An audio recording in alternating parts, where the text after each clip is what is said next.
बच्चों, आप सभी का मेरे YouTube channel easy clear exam में स्वागत है। आज के इस वीडियो में हम जुलाई महीने से संबंधित 250 महत्वपूर्ण करंट अफेयर्स के प्रश्नों को हल करेंगे तथा उनके बारे में विस्तार से चर्चा भी करेंगे। यह 250 जो करंट अफेयर्स के प्रश्न हैं, यह आगामी परीक्षाओं के लिए बहुत ही महत्वपूर्ण हो सकते हैं। तो आप एक भी प्रश्न मत छोड़िए, इनको हल करिए तथा इनके बारे में विस्तार से जानकारी लीजिए।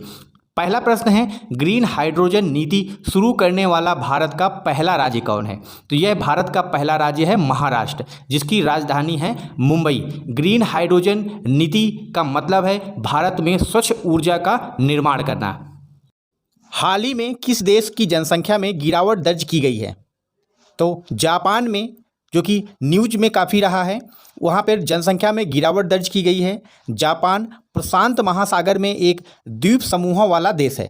जापान की राजधानी टोक्यो है और 1945 में नागासाकी और हिरोशिमा, जहाँ पर अमेरिका के द्वारा परमाणु बम गिराए गए थे, वह दोनों स्थान जापान में हैं। जुपिटर 3 किस देश का सबसे बड़ा संचार उपग्रह है? तो जुपिटर जो 3 है वह अमेरिका का सबसे बड़ा संचार उपग्रह है और यह न्यूज में था क्योंकि यह विश्व का सबसे बड़ा संचार उपग्रह होने वाला है। अभी इसको अमेरिका की प्राइवेट यानी निजी कंपनी मास्क की स्पेस एक्स के द्वारा लॉन्च किया जाएगा। जुपिटर 3 का आकार जो है वह 130 से 160 फीट तक हो सकता है। यह सैटेलाइट विश्व का सबसे बड़ा निजी संचार उपग्रह है। यह उपग्रह को अमेरिका की निजी अंतरिक्ष स्पेस एजेंसी स्पेस एक्स के द्वारा लॉन्च किया जाएगा और इसकी महत्वपूर्ण खासियत यह है कि इन फ्लाइट वाईफाई जैसी सर्विसेज को यह बढ़ावा देगा। पेसा एक्ट जो कि न्यूज में रहा है, इसका संबंध किस क्षेत्र के विस्तार से है? तो पेसा एक्ट का संबंध अनुसूचित क्षेत्रों के विस्तार से है और यह चर्चा में रहा है क्योंकि हाल ही में झारखंड की सरकार ने यह निश्चय किया है कि पेसा एक्ट के तहत अनुसूचित क्षेत्र में रहने वाले आदिवासी लोगों का स्वशासन और सशक्तिकरण सुनिश्चित किया जाएगा और उनके क्षेत्र में बढ़ोतरी की जाएगी। और झारखंड राज्य ने इससे संबंधित एक विधेयक को सुझाव के लिए प्रस्तुत किया है। हाल ही में चर्चा में रहे अंतर्राष्ट्रीय प्रदर्शनी सह सम्मेलन केंद्र का क्या नाम है? हाल ही में प्रधानमंत्री नरेंद्र मोदी के द्वारा एक भारत मंडप, जिसका नाम है अंतर्राष्ट्रीय प्रदर्शनी सह सम्मेलन, उसका उद्घाटन किया गया है। तो इस तरह से उसका नाम है भारत मंडप। भारत के प्रधानमंत्री ने हाल ही में किसका अनावरण किया है? तो हाल ही में भारत के प्रधानमंत्री ने जब भारत मंडप का अनावरण किया है और उसके साथ साथ G20 के सिक्का और G20 टिकट को भी उन्होंने अनावरित किया है। तो इस तरह से उपरोक्त सभी, ऑप्शन डी सही उत्तर है। अगला प्रश्न है, मेरा गाँव मेरी धरोहर योजना द्वारा गाँव में किसका मानचित्रण किया जाना है? तो मेरा गाँव जो मेरी धरोहर योजना है, उसके द्वारा भारत के प्रत्येक गाँव का सांस्कृतिक मानचित्रण किया जाएगा। ऑप्शन ए सही उत्तर है। अगला प्रश्न है, महादेई वन्य जीव अभयारण्य जो कि हाल ही में एक रिजर्व घोषित किया गया है, उसका संबंध किस जानवर से है? तो हाल ही में जो महादेई वन्य जीव अभयारण्य है, जो कि अपनी जलवायु विशेषता के लिए जाना जाता है, वह बाघ रिजर्व के रूप में उसको घोषित किया गया है। तो इस तरह से ऑप्शन ए सही उत्तर है। महादेई वन्य जीव अभयारण्य गोवा राज्य में स्थित है। यह अभयारण्य पर्यावरण संवेदनशील क्षेत्र, जिसको पश्चिम घाट कहते हैं, उसमें स्थित है। महादेई नदी इससे होकर गुजरती है और जो राष्ट्रीय बाघ संरक्षण प्राधिकरण है, उसका गठन 2005 में किया गया था और इसका मुख्य उद्देश्य है भारत में बाघों का संरक्षण करना। अगला प्रश्न है, भारत के इसरो द्वारा हाल ही में किस देश के उपग्रह को लॉन्च किया जाएगा? तो हाल ही में इसरो के द्वारा सिंगापुर के एक उपग्रह को लॉन्च किया जाएगा। इसरो का जो मुख्यालय है वह बेंगलौर में है। यह भारत की अंतरिक्ष यानी स्पेस एजेंसी है। अगला प्रश्न है, शोध के अनुसार गल्फ स्ट्रीम जो कि अटलांटिक महासागर में है, वह समुद्री जलधारा कब तक समाप्त हो सकती है? यह शोध में पाया गया है। तो यह शोध में 2025 तक पाया गया है कि यह गल्फ स्ट्रीम जो गर्म जलधारा है वह 2025 तक खत्म हो सकती है। तो ऑप्शन ए सही उत्तर है। गल्फ स्ट्रीम धारा जो कि गर्म पानी को उत्तर की ओर ले जाती है। रियो ग्रैंड नदी किन दो देशों के मध्य एक प्राकृतिक सीमा बनाती है? यह नदी हाल ही में चर्चा में थी क्योंकि इसमें जो प्रदूषण है वह बढ़ता जा रहा है और यह जो रियो ग्रैंड नदी है, यह अमेरिका और मैक्सिको के बीच में एक प्राकृतिक सीमा बनाती है और इसके प्रदूषण से दोनों देशों ने चिंता जताई है और इसके प्रदूषण को खत्म करने के लिए दोनों ने उपाय पर अभी समझौता भी किया है। अगला प्रश्न है, कारगिल विजय दिवस कब मनाया जाता है? तो कारगिल विजय दिवस 26 जुलाई को प्रतिवर्ष मनाया जाता है। भारत पाक युद्ध में भारत के विजय को सम्मानित करने के लिए प्रत्येक वर्ष 26 जुलाई को कारगिल विजय दिवस मनाया जाता है। अगला प्रश्न है, कारगिल युद्ध में भारतीय वायुसेना का कौन सा ऑपरेशन चलाया गया था? तो 1999 में जब भारत पाक के मध्य युद्ध हुआ तो भारतीय वायुसेना के द्वारा ऑपरेशन सफ़ेद सागर चलाया गया था। प्रत्येक वर्ष 26 जुलाई को कारगिल विजय दिवस के रूप में मनाया जाता है वीर सपूतों को सम्मानित करने के लिए। अगला प्रश्न है, हाल ही में किस राज्य की पहली ट्रेन यानी मालगाड़ी प्रारंभ हुई है? तो वह राज्य है मणिपुर। मणिपुर भारत के पूर्व में स्थित म्यांमार से लगा हुआ राज्य है और उसमें पहली बार मालगाड़ी के रूप में ट्रेन चलाई गई है। मणिपुर की राजधानी है इम्फाल और लोकटक लेक जो कि प्रसिद्ध लेक है वह मणिपुर में ही है। हाल ही में कौन सा पहला राज्य है भारत का जिसने गिग वर्कर्स के लिए विधेयक पारित किया है? तो वह राज्य है राजस्थान। राजस्थान ने गिग वर्कर्स के लिए एक विधेयक पारित किया है। स्वतंत्र रूप से ठेके पर काम करने वाले कर्मचारी, ऑनलाइन प्लेटफॉर्म के लिए काम करने वाले कर्मचारी, कॉल पर काम करने के लिए उपलब्ध कर्मचारी, ये सब गिग वर्कर्स कहलाते हैं। वर्तमान में भारत में 10 से 12 करोड़ गिग वर्कर्स हैं। बढ़ते हैं अगले प्रश्न की ओर। एशियाई विकास बैंक ने चालू वित्त वर्ष जो कि 2023 और 24 है भारत की विकास दर को कितने प्रतिशत अनुमानित किया है? तो एशियाई विकास बैंक के द्वारा 6.4% जो विकास दर है वह 2023-24 के लिए आंकी गई है। अगला प्रश्न है, हाल ही में किस देश ने अवैध प्रवासन को रोकने के लिए एक विधेयक पारित किया है? तो वह देश है ब्रिटेन। हाल ही में ब्रिटेन के द्वारा अवैध प्रवासन विधेयक पारित किया गया है जिससे उसके देश में अवैध प्रवासन को रोका जा सके। ब्रिटेन जो कि यूरोप का देश है। बढ़ते हैं अगले प्रश्न की ओर।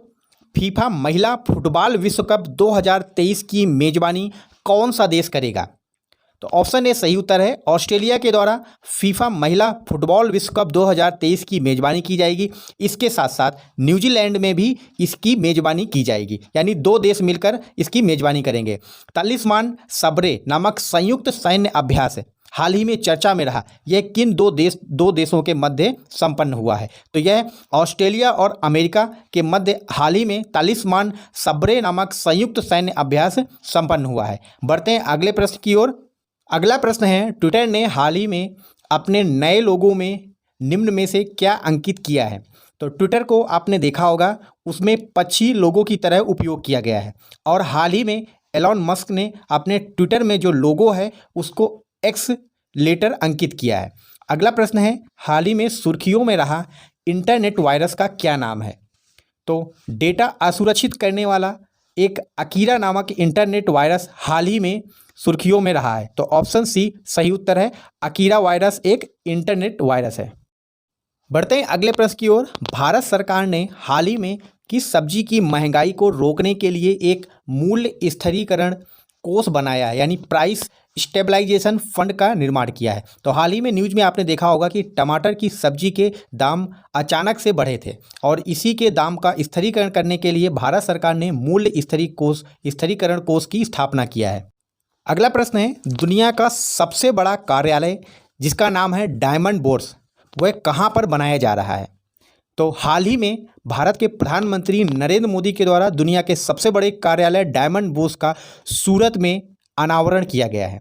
यह गुजरात की एक सिटी है और जो डायमंड बोर्स दुनिया का सबसे बड़ा कार्यालय है वह पेंटागन को हटाकर दुनिया का सबसे बड़ा कार्यालय बन जाएगा। वर्तमान में पेंटागन जो कि रक्षा हाउस है अमेरिका का वह दुनिया का सबसे बड़ा कार्यालय है। ऑप्शन ए सही उत्तर है।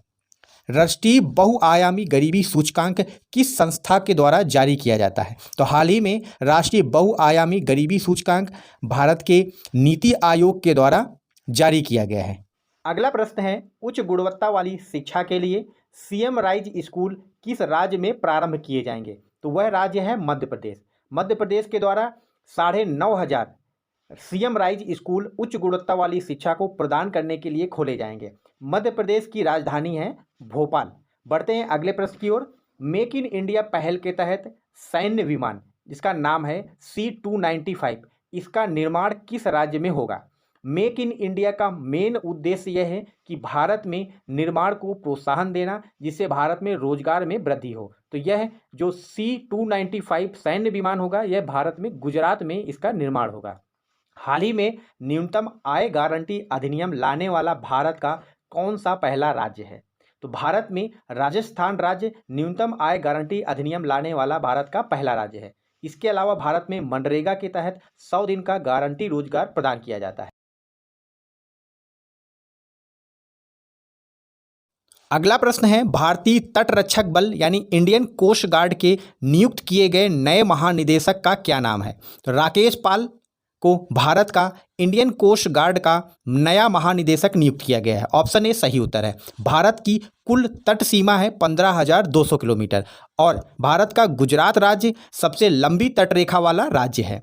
चाचिन चराई नामक महोत्सव जो कि 2023 में मनाया गया है, वह महोत्सव कहाँ पर मनाया गया है हाल ही में? तो यह तवांग जो कि अरुणाचल प्रदेश में है, वहाँ पर चाचिन चराई महोत्सव 2023 मनाया गया है। अरुणाचल राज्य को भारत का उगते सूरज का राज्य भी कहा जाता है।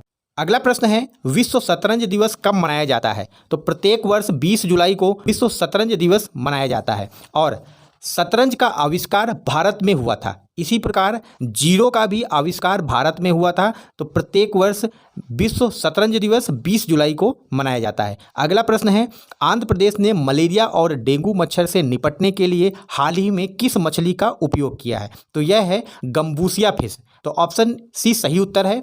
आंध्र प्रदेश की राजधानी है हैदराबाद और जो गंबूसिया फिश होती है वह मलेरिया और डेंगू मच्छर के जो लार्वा होते हैं उनको खाती है। तो इसलिए गंबूसिया फिश का उपयोग डेंगू और मलेरिया मच्छर से निपटने के लिए किया जाता है। अगला प्रश्न है, हाल ही में हासोंग 18 एक अंतर महाद्वीपीय बैलिस्टिक मिसाइल है, इसको किस देश ने लॉन्च किया है? तो इसको उत्तर कोरिया देश ने लॉन्च किया है।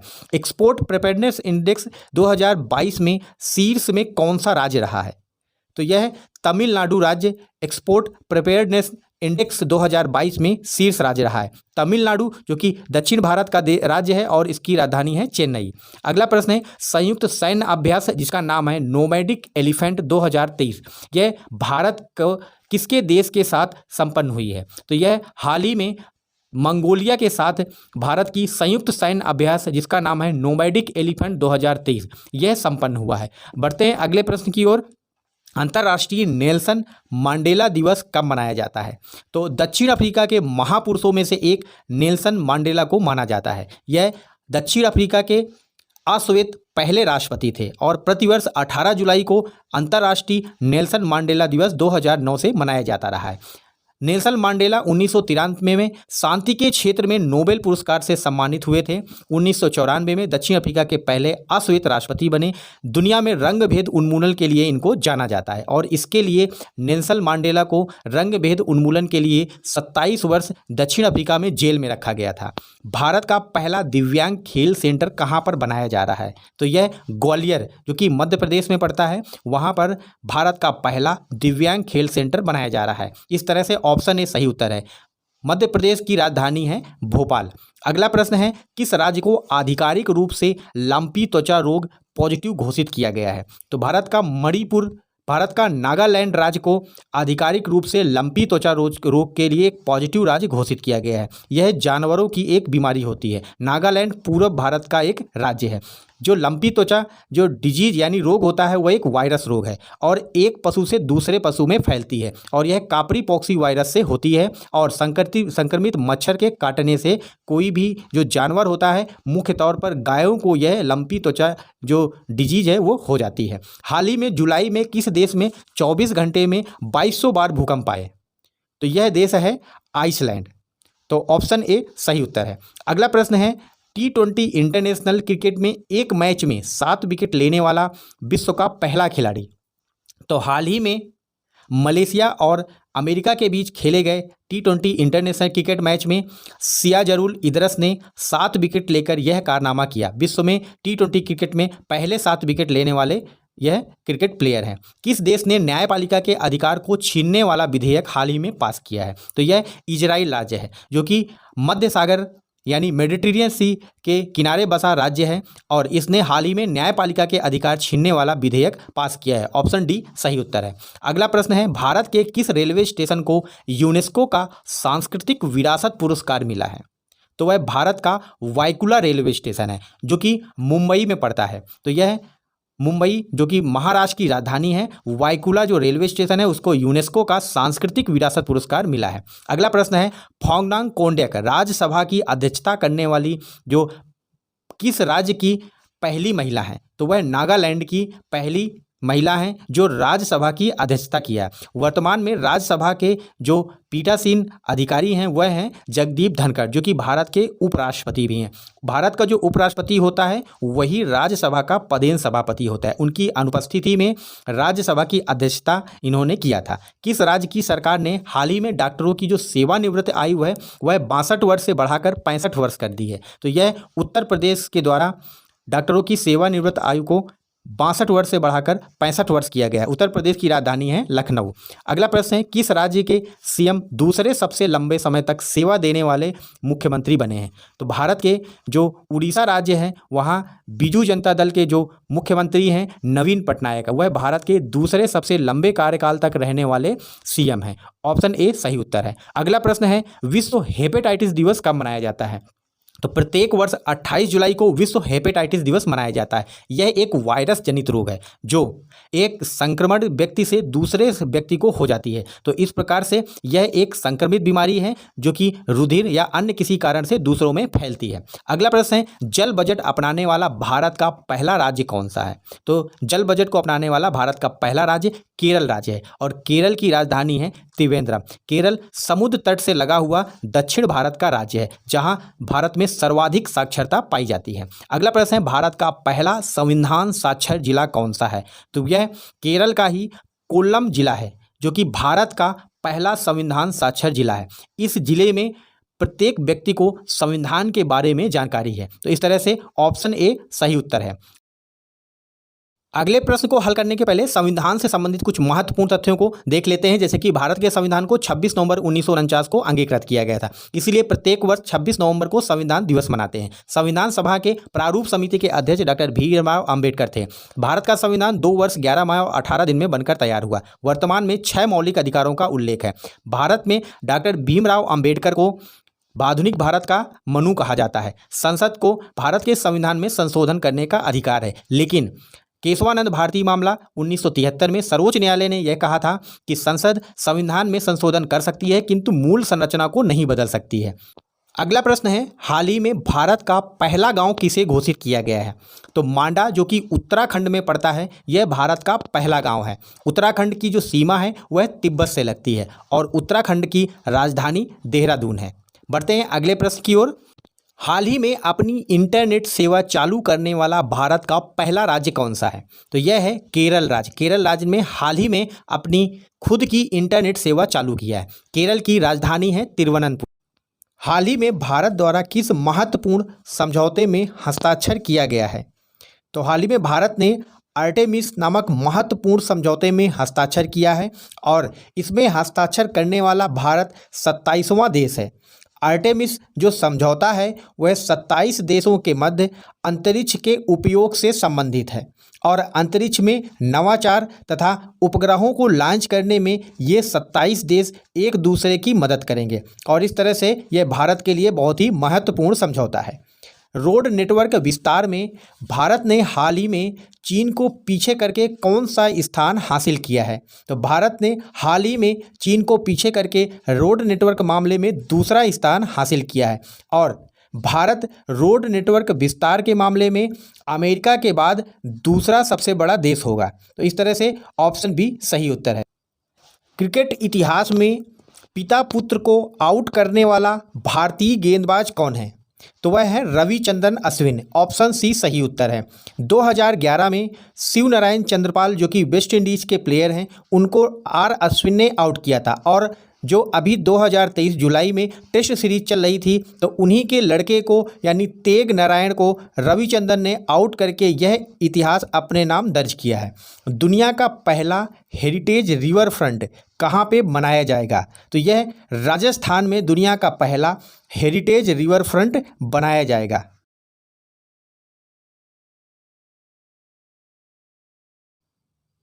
कोटा राजस्थान में 1200 करोड़ रुपए की लागत से 6 किलोमीटर लंबा चंबल हेरिटेज रिवर फ्रंट बनाया जाएगा। और इस रिवर फ्रंट में सबसे बड़ी नदी मूर्ति, भगवान विष्णु की मूर्ति और भारत के प्रथम प्रधानमंत्री पंडित जवाहरलाल नेहरू की मूर्ति स्थापित की जाएगी। इसके साथ साथ भारत के हेरिटेज से संबंधित और भी अन्य मूर्तियों को स्थापित किया जाएगा।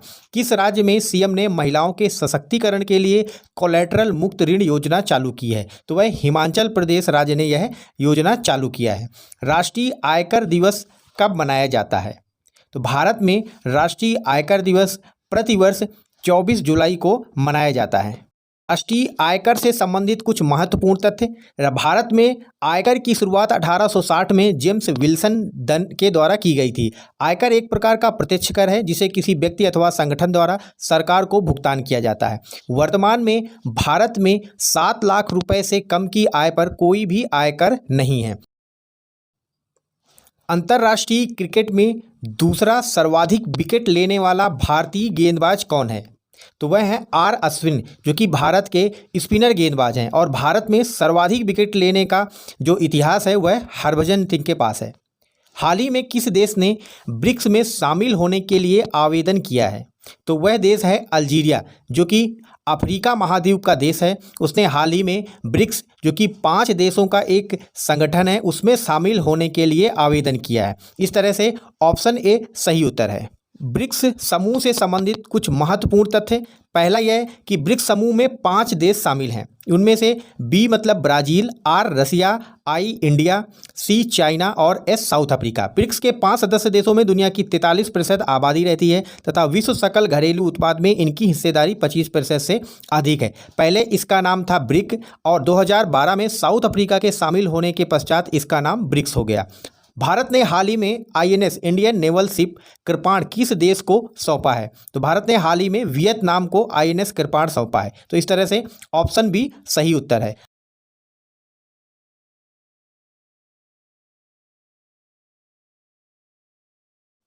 हाल ही में भारत का पहला राज्य जिसने ट्रांसजेंडर जन्म प्रमाण पत्र जारी किया है, तो यह भारत का पहला राज्य है राजस्थान। राजस्थान ने हाल ही में ट्रांसजेंडर जन्म प्रमाण पत्र जारी किया है। राजस्थान की राजधानी है जयपुर और भारत का सबसे बड़ा मरुस्थल थार मरुस्थल राजस्थान में है। अगला प्रश्न है, मिशन शक्ति स्कूटर योजना किस राज्य ने प्रारंभ किया है? तो हाल ही में उड़ीसा राज्य ने मिशन शक्ति स्कूटर योजना प्रारंभ किया है और इसका मुख्य उद्देश्य है स्वयं सहायता समूह में काम करने वाली वुमेन्स को 1 लाख रुपए तक का ऋण दिया जाएगा और यह ऋण ब्याज मुक्त होगा। इस तरह से यह महिला सशक्तिकरण से संबंधित उड़ीसा सरकार की एक महत्वपूर्ण योजना है। बढ़ते हैं अगले प्रश्न की ओर। सर्वश्रेष्ठ राज्य के रूप में किस राज्य को हाल ही में भूमि सम्मान पुरस्कार दिया गया है?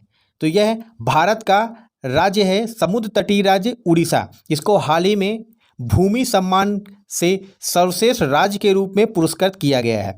उड़ीसा की राजधानी है भुवनेश्वर। बढ़ते हैं अगले प्रश्न की ओर। आईसीसी क्रिकेट विश्व कप 2023 का ब्रांड एम्बेसडर कौन है? आईसीसी क्रिकेट विश्व कप 2023 पहला विश्व कप होगा जिसमें सारे मैचों को भारत में संपन्न किया जाएगा और इसका ब्रांड एम्बेसडर शाहरुख खान को नियुक्त किया गया है। अगला प्रश्न है, कौन सा राज्य फिल्म फेयर पुरस्कारों के 69वें संस्करण की मेजबानी करेगा? तो यह भारत का गुजरात राज्य जो सबसे लंबी समुद्र तट वाला राज्य है उसके द्वारा 69वें फिल्म फेयर पुरस्कारों के संस्करण का मेजबानी किया जाएगा। बढ़ते हैं अगले प्रश्न की ओर। किस राज्य ने कलेश्वरम परियोजना प्रारंभ किया है? तो यह जो परियोजना है सिंचाई से संबंधित तेलंगाना के द्वारा प्रारंभ की गई है। कलेश्वरम लिफ्ट सिंचाई परियोजना तेलंगाना में गोदावरी नदी पर स्थित एक बहुउद्देशीय सिंचाई परियोजना है। एडमिरल लीजा फ्रेंचेटी किस देश की पहली महिला नौसेना प्रमुख है? तो वह है अमेरिका। लीजा फ्रेंचेटी देश की जो अमेरिका की पहली महिला नौसेना प्रमुख होंगी। और अमेरिका की राजधानी है वाशिंगटन, जहां पर बहुत ही महत्वपूर्ण वित्त से संबंधित IMF और वर्ल्ड बैंक का भी मुख्यालय है। अंतर्राष्ट्रीय रक्षा प्रदर्शनी 2023 का आयोजन कहाँ पर होगा? तो यह सिंगापुर में होगा। जो अंतर्राष्ट्रीय रक्षा प्रदर्शनी 2023 है उसका आयोजन सिंगापुर में किया जाएगा। ऑप्शन सी सही उत्तर है। चीन ने हाल ही में किस गैस से उड़ने वाला दुनिया का पहला रॉकेट लॉन्च किया है? तो हाल ही में चीन के द्वारा मीथेन गैस से उड़ने वाला दुनिया का पहला रॉकेट लॉन्च किया गया है। मीथेन गैस को मार्स गैस भी कहा जाता है। यह एक जहरीली गैस है। अगला प्रश्न है, ग्रामीण आवास न्याय योजना किस राज्य में लागू की गई है? तो ये हाल ही में ग्रामीण आवास जो न्याय योजना है उसको उत्तर प्रदेश राज्य में लागू किया गया है। उत्तर प्रदेश राज्य से महत्वपूर्ण तथ्य, उत्तर प्रदेश भारत का सर्वाधिक जनसंख्या वाला राज्य है और इसकी राजधानी नवाबों का शहर लखनऊ है। आसाम ने हाल ही में किसके एकल उपयोग पर प्रतिबंध लगाया है? तो आसाम जो कि पूर्व का गेट कहा जाता है, यानी कि पूर्व के जो भारत के 7 राज्य हैं उनमें सबसे पहला राज्य आसाम है और उसने हाल ही में प्लास्टिक के उपयोग पर प्रतिबंध लगाने का निर्णय लिया है। अगला प्रश्न है, अमेरिका ने हाल ही में यूक्रेन को कितने डॉलर की सैन्य सहायता देने का ऐलान किया है? आपको पता होगा, न्यूज में आपने देखा होगा कि यूक्रेन और रूस के मध्य युद्ध चल रहा है और अमेरिका ने हाल ही में $400 मिलियन की सैन्य सहायता देने का ऐलान किया है। अगला प्रश्न है, वित्त मंत्री निर्मला सीतारमण ने अगरतला में हाल ही में किस भवन का उद्घाटन किया है? तो हाल ही में जो वित्त मंत्री हैं निर्मला सीतारमण, उन्होंने अगरतला जो कि त्रिपुरा की राजधानी है वहां पर GST भवन का उद्घाटन किया है। बढ़ते हैं अगले प्रश्न की ओर। तेलंगाना में कौन सा वार्षिक त्यौहार हाल ही में मनाया गया और यह चर्चा में रहा है? तो वह तेलंगाना में बोनालू नामक वार्षिक त्यौहार मनाया गया है। तेलंगाना जो कि 2014 में आंध्र प्रदेश को विभाजित करके नया राज्य बनाया गया था। बढ़ते हैं अगले प्रश्न की ओर। भारत ने हाल ही में किस पनडुब्बी के निर्माण के लिए फ्रांस से समझौता किया है? तो वह स्कॉर्पियन पनडुब्बी है जिसके निर्माण के लिए भारत ने फ्रांस से समझौता किया है। फ्रांस एक यूरोपीय देश है जिसकी राजधानी पेरिस है। अगला प्रश्न है, भूमि सम्मान पुरस्कार 2023 किसके द्वारा वितरित किया गया है? तो भूमि सम्मान पुरस्कार 2023 का वितरण भारत की राष्ट्रपति द्रौपदी मुर्मू के द्वारा किया गया है और भारत की राष्ट्रपति वर्तमान में जो द्रौपदी मुर्मू हैं वह भारत की पहली अनुसूचित जनजाति से राष्ट्रपति हैं।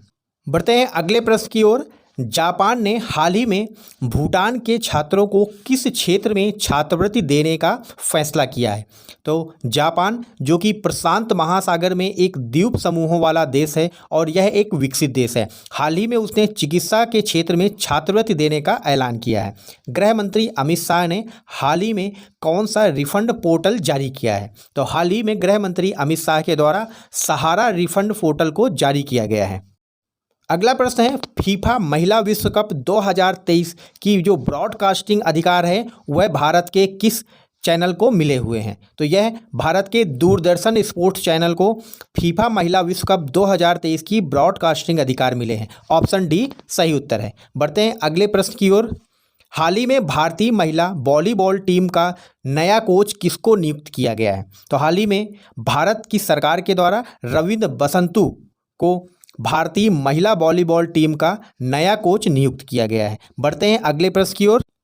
हाल ही में रेलवे सुरक्षा बल का महानिदेशक किसको नियुक्त किया गया है? रेलवे सुरक्षा बल यानी रेलवे प्रोटेक्शन फोर्स RPF का महानिदेशक मनोज यादव को नियुक्त किया गया है। रेलवे सुरक्षा बल का मुख्य उद्देश्य है कि भारत की रेलवे से संबंधित सुरक्षा की जिम्मेदारी। अगला प्रश्न है, भारत का कौन सा राज्य या केंद्र शासित प्रदेश 2023 तक जरूरतमंद लोगों को मुफ्त चीनी उपलब्ध कराएगा? तो यह केंद्र शासित प्रदेश है दिल्ली, जहां पर आम आदमी पार्टी की सरकार है और आम आदमी पार्टी के मुखिया अरविंद केजरीवाल वहां के मुख्यमंत्री हैं।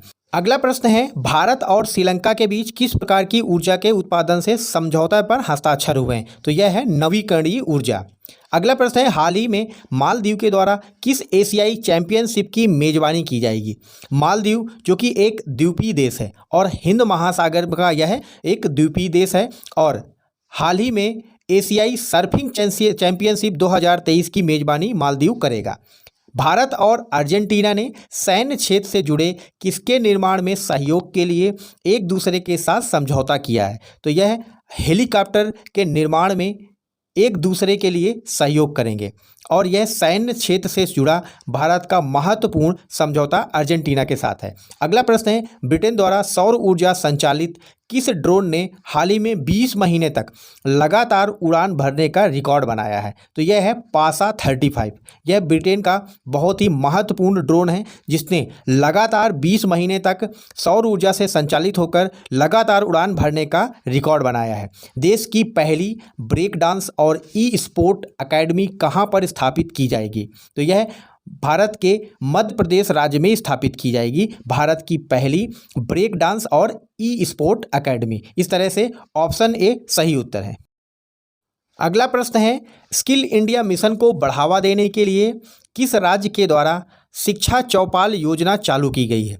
स्किल इंडिया मिशन का मुख्य उद्देश्य है भारत में लोगों के स्किल में बढ़ावा देना और यह शिक्षा चौपाल उत्तर प्रदेश में प्रारंभ की गई है। भारत सरकार का 100 मिलियन कोयले को गैस में परिवर्तित करने का लक्ष्य किस वर्ष तक है? तो यह 2023 तक भारत 100 मिलियन टन कोयले को गैस में परिवर्तित करेगा। ऑप्शन ए सही उत्तर है। बढ़ते हैं अगले प्रश्न की ओर। 22 जुलाई को प्रतिवर्ष भारत के किस प्रतीक चिन्ह को अंगीकरण दिवस के रूप में मनाया जाता है? तो यह भारत का राष्ट्र ध्वज प्रतीक चिन्ह है जिसको प्रतिवर्ष 22 जुलाई को मनाया जाता है अंगीकरण दिवस के रूप में। 22 जुलाई 1947 को भारत के राष्ट्रीय ध्वज तिरंगे को अपनाया गया था। किस राज्य को पहली सैटेलाइट नेटवर्क पोर्टल साइट मिलेगी? तो यह भारत के गुजरात राज्य को सैटेलाइट नेटवर्क पोर्टल साइट मिलेगी। यह भारत का पहला राज्य होगा। गुजरात की राजधानी है गांधीनगर। बढ़ते हैं अगले प्रश्न की ओर। किस देश ने भारत को 105 प्राचीन कलाकृतियां वापस किया है? तो यह अमेरिका है जिन्हें हाल ही में भारत को 105 प्राचीन जो कलाकृतियां हैं भारत से संबंधित उनको वापस करने का निर्णय लिया है। बढ़ते हैं अगले प्रश्न की ओर। भारतीय ओलंपिक संघ ने हाल ही में किस रेसलर को एशियाई चैंपियनशिप में बिना ट्रायल भाग लेने की अनुमति दी है? तो यह बजरंग पूनिया है जिनको बिना ट्रायल एशियाई चैंपियनशिप में भाग लेने की अनुमति मिली है। इसके साथ साथ विनेश फोगाट को भी एशियाई चैंपियनशिप में बिना ट्रायल के भाग लेने की अनुमति मिली है, लेकिन इसके खिलाफ दिल्ली के हाई कोर्ट में एक याचिका भी दायर हो चुकी है। नीति आयोग द्वारा जारी निर्यात तैयारी सूचकांक 2022 में उत्तर प्रदेश का कौन सा स्थान है? तो यह नीति आयोग के द्वारा जारी किए गए निर्यात तैयारी सूचकांक है जिसमें उत्तर प्रदेश का 7वां स्थान है। बढ़ते हैं अगले प्रश्न की ओर। भारत में लोकसभा चुनाव 2024 के लिए विपक्षी दलों के गठबंधन का क्या नाम है? यह बहुत ही चर्चा का विषय रहा है और जो लोकसभा चुनाव 2024 में होने हैं उसमें 26 विपक्षी दलों ने इंडिया नामक नया गठबंधन बनाया है। अगला प्रश्न है, भारत की ऑटोमोबाइल कंपनी टाटा के द्वारा किस देश में इलेक्ट्रिक व्हीकल फैक्ट्री स्थापित की जाएगी? तो यह ब्रिटेन में भारत की महत्वपूर्ण तथा भारत की सबसे बड़ी ऑटोमोबाइल कंपनी टाटा के द्वारा ईवी फैक्ट्री स्थापित की जाएगी। बढ़ते हैं अगले प्रश्न की ओर। हाल ही में कई राज्यों में उच्च न्यायालय के मुख्य न्यायाधीशों की नियुक्ति हुई है। तो यह क्वेश्चन बनता है कि उच्च न्यायालय तथा सर्वोच्च न्यायालय में न्यायाधीशों की नियुक्ति की प्रणाली क्या होती है? तो यह कोलेजियम प्रणाली होती है जिसमें सर्वोच्च न्यायालय तथा उच्च न्यायालय के न्यायाधीशों की नियुक्ति की जाती है। सर्वोच्च न्यायालय तथा उच्च न्यायालय के न्यायाधीशों की नियुक्ति कौन करता है? तो भारत में राष्ट्रपति के द्वारा सर्वोच्च न्यायालय तथा उच्च न्यायालय के न्यायाधीशों की नियुक्ति की जाती है। कोलेजियम का मुख्य उद्देश्य नामों की सलाह देना राष्ट्रपति को। भारत के सर्वोच्च न्यायालय के न्यायाधीशों की नियुक्ति राष्ट्रपति करता है। सर्वोच्च न्यायालय के न्यायाधीशों की नियुक्ति कॉलेजियम प्रणाली से होती है। भारत का सर्वोच्च न्यायालय नई दिल्ली में स्थित है। सर्वोच्च न्यायालय के न्यायाधीशों को उनके पद से संसद के द्वारा विशेष बहुमत द्वारा ही हटाया जा सकता है। और सर्वोच्च न्यायालय के न्यायाधीशों की जो सेवानिवृत्त आयु है वह है 65 वर्ष। अगला प्रश्न है, वैश्विक खाद्य नियामक शिखर सम्मेलन 2023 कहाँ पर आयोजित होगा? वैसे तो प्रतिवर्ष वैश्विक खाद्य नियामक शिखर सम्मेलन इटली के रोम में आयोजित होगा, लेकिन यह पहली बार भारत में तथा पहली बार रोम के अलावा किसी अन्य जगह पर नई दिल्ली में आयोजित होगा। हाल ही में आसाम में निम्नलिखित में से कौन सा अभियान चलाया गया है? तो यह गजह कोथा नामक अभियान है जो कि हाल ही में आसाम में चलाया जाएगा। ऑप्शन ए सही उत्तर है। हाल ही में मेटा, जिसे पहले फेसबुक के नाम से जाना जाता था, उसने ट्विटर नामक एक मैसेज पोर्टल को लॉन्च किया है। आपको बताना है इसका नाम क्या है। हाल ही में फेसबुक के द्वारा थ्रेड्स नामक एक ऐप लॉन्च किया है जो ट्विटर को टक्कर देने वाला है। हाल ही में चर्चा में रही ब्लड फॉल्स की घटना का संबंध निम्न में से किससे है? ऑप्शन ए है टेलर ग्लेशियर, ऑप्शन बी है गंगा विलास, ऑप्शन सी है आर्कटिक सी, ऑप्शन डी है डेड सी। हाल ही में ब्लड फॉल्स नामक शब्दावली चर्चा में आई जब इसका संबंध टेलर ग्लेशियर से है। इसमें लार यानी कि रक्त की लार जैसी एक धारा बहती है ग्लेशियर में। इस ग्लेशियर का नाम है टेलर ग्लेशियर। तो ब्लड फॉल्स की घटना का संबंध टेलर ग्लेशियर से है। अगला प्रश्न है, विश्व स्वाहिली भाषा दिवस कब मनाया जाता है? बच्चों, विश्व स्वाहिली भाषा दिवस को प्रतिवर्ष 7 जुलाई को मनाया जाता है और यह विश्व भाषा दिवस, स्वाहिली जो विश्व भाषा दिवस है वह संयुक्त राष्ट्र संघ की निर्देशिका के रूप में मनाया जाता है। स्वाहिली भाषा दिवस के बारे में जो कि 7 जुलाई को प्रतिवर्ष मनाया जाता है उसके संबंध में कुछ महत्वपूर्ण जानकारी। स्वाहिली भाषा उप सहारा अफ्रीका की एक मुख्य भाषा है, यानी कि यह अफ्रीका उपमहाद्वीप की एक मुख्य भाषा है। स्वाहिली भाषा दुनिया की 10 सबसे अधिक बोली जाने वाली भाषाओं में से एक है और स्वाहिली जो भाषा है वो अफ्रीकी संघ की आधिकारिक भाषा भी है। अगला प्रश्न है, भारत के यात्रा उद्योग के प्रतिनिधि निकाय travel agents association of India का मुख्यालय कहाँ पर स्थित है? यानी कि यह भारत में ट्रैवल से संबंधित भारत का सबसे बड़ा निकाय है और इसका मुख्यालय मुंबई में स्थित है। हाल ही में इसका एक समारोह का आयोजन श्रीलंका के कोलंबो में किया गया है, इसलिए ये चर्चा में था। हाल ही में भारत के बाहर स्थापित होने वाला भारत का पहला आईआईटी परिसर कहाँ पर स्थापित होगा? अभी हाल ही में राष्ट्रीय शिक्षा नीति 2020 के अनुसार कोई भी आईआईटी संस्थान अपने देश से बाहर भी परिसर ओपन कर सकता है और यह आईआईटी परिसर जंजीबार के तंजानिया में स्थापित होगा। भारत के बाहर स्थापित होने वाले पहले आईआईटी परिसर के बारे में कुछ महत्वपूर्ण जानकारी, क्योंकि ये शिक्षा से संबंधित है और शिक्षा से संबंधित अधिकतर एग्जाम्स में क्वेश्चन आते हैं। आईआईटी मद्रास के द्वारा भारत के बाहर पहला आईआईटी परिसर जंजीबार तंजानिया में स्थापित होगा। इस देश का नाम आप याद रखिए। राष्ट्रीय शिक्षा नीति 2020 ज्ञान को द्विपक्षीय संबंधों का प्रमुख घटक बनाने के लिए मार्ग प्रशस्त करेगी, यानी कि इस नीति के द्वारा द्विपक्षीय संबंध, दो देशों के मध्य संबंध को प्रगाढ़ बनाया जाएगा। राष्ट्रीय शिक्षा नीति 2020 की सिफारिश है कि उच्च प्रदर्शन करने वाले भारतीय विश्वविद्यालयों को अन्य देशों के परिसर में स्थापित करने के लिए प्रोत्साहित किया जाए। उसके अलावा जंजीबार तंजानिया के देश की सरकार के द्वारा इस परिसर का मुख्य खर्च जो है वो वहन किया जाएगा। इसके साथ साथ इस आईआईटी परिसर में जो भी विदेशी छात्र पढ़ेंगे, मुख्य तौर पर तंजानिया के छात्र होंगे, लेकिन इसमें विदेशी दूसरे देशों के छात्र भी पढ़ सकते हैं और उनको आईआईटी मद्रास की डिग्री प्रदान की जाएगी। मेटा, जिसका पुराना नाम फेसबुक था, उसके मुख्य कार्यकारी अधिकारी यानी सीईओ कौन है? हाल ही में मेटा ने एक ऐप को लॉन्च किया है जो सबसे फेमस ट्विटर को टक्कर देने वाला है। उस ऐप का नाम है थ्रेड्स और मेटा, जिसका पुराना नाम फेसबुक है, उनके सीईओ मार्क जुकरबर्ग हैं। बच्चों, आप सभी इंस्टाग्राम ऐप जरूर चलाते होंगे जो कि एक फ़ोटो और वीडियो शेयरिंग सोशल नेटवर्किंग सेवा है। आपको बताना है कि इस इंस्टाग्राम जो ऐप है यह कब प्रारंभ हुआ था। बच्चों, इंस्टाग्राम ऐप फोटो और video sharing social networking site का 2010 में प्रारंभ हुआ था। हाल ही में प्रसिद्ध कलाकार नंबूथिरी का 97 वर्ष की आयु में निधन हो गया और इनका निधन केरल में हुआ। आपको बताना है कि इनका संबंध किस कला से था। ऑप्शन ए है चित्रकारी, ऑप्शन बी है पेंटिंग, ऑप्शन सी है वास्तुकारी, ऑप्शन डी है ज्योतिष। बच्चों, प्रसिद्ध कलाकार नंबूथिरी चित्रकारी से संबंधित थे। हाल ही में किसे प्रतिष्ठित गांधी शांति पुरस्कार 2021 के लिए नामित किया गया है? ये बहुत ही चर्चा में रहा। आपने न्यूज़ चैनल में इसके बारे में डिस्कशन भी देखा होगा। विभिन्न न्यूज़ चैनलों ने इसके बारे में डिस्कशन भी बैठाया था कि गांधी शांति पुरस्कार 2021 के लिए किसको नामित किया गया है। वह है गीता प्रेस। अगला प्रश्न है, गांधी शांति पुरस्कार जो कि हाल ही में 2021 के लिए गीता प्रेस को दिया गया है, गीता प्रेस से संबंधित कुछ महत्वपूर्ण तथ्यों को डिस्कस कर लेते हैं, क्योंकि यह न्यूज़ में था तो इससे क्वेश्चन आने की संभावना बढ़ जाती है।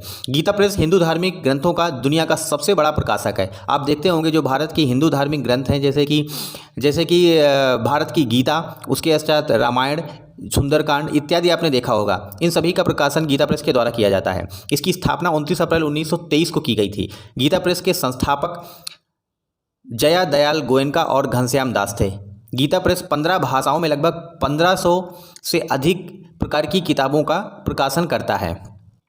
हाल ही में विश्व निवेश रिपोर्ट 2023 यानी वर्ल्ड इन्वेस्टमेंट रिपोर्ट 2023 आई है। आपको बताना है कि यह किस संस्था के द्वारा जारी की गई है। बच्चों, विश्व निवेश रिपोर्ट 2023 को अंकटाड के द्वारा यानी United nation convention on trade and development के द्वारा जारी की गई है। विश्व निवेश रिपोर्ट 2023 के अनुसार 2022 में भारत में एफडीआई का प्रवाह कितना था?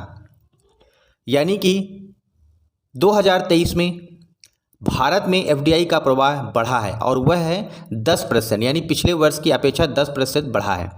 विश्व निवेश रिपोर्ट 2023 के बारे में कुछ महत्वपूर्ण तथ्य। व्यापार और विकास पर संयुक्त राष्ट्र सम्मेलन यानी अंकटाड ने विश्व निवेश रिपोर्ट 2023 जारी किया है। United nation convention on trade and development report के अनुसार 2022 में विकास देशों में कुल प्रत्यक्ष विदेशी निवेश $662 बिलियन था और यह विकासशील देशों के कुल एफडीआई में 80% एफडीआई चीन, सिंगापुर तथा भारत में आई है।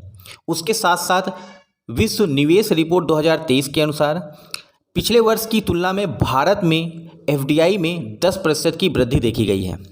अगला प्रश्न है, भारत की अंतरिक्ष एजेंसी इसरो के द्वारा चंद्रयान-3 अंतरिक्ष यान को भारत कब लॉन्च करेगा?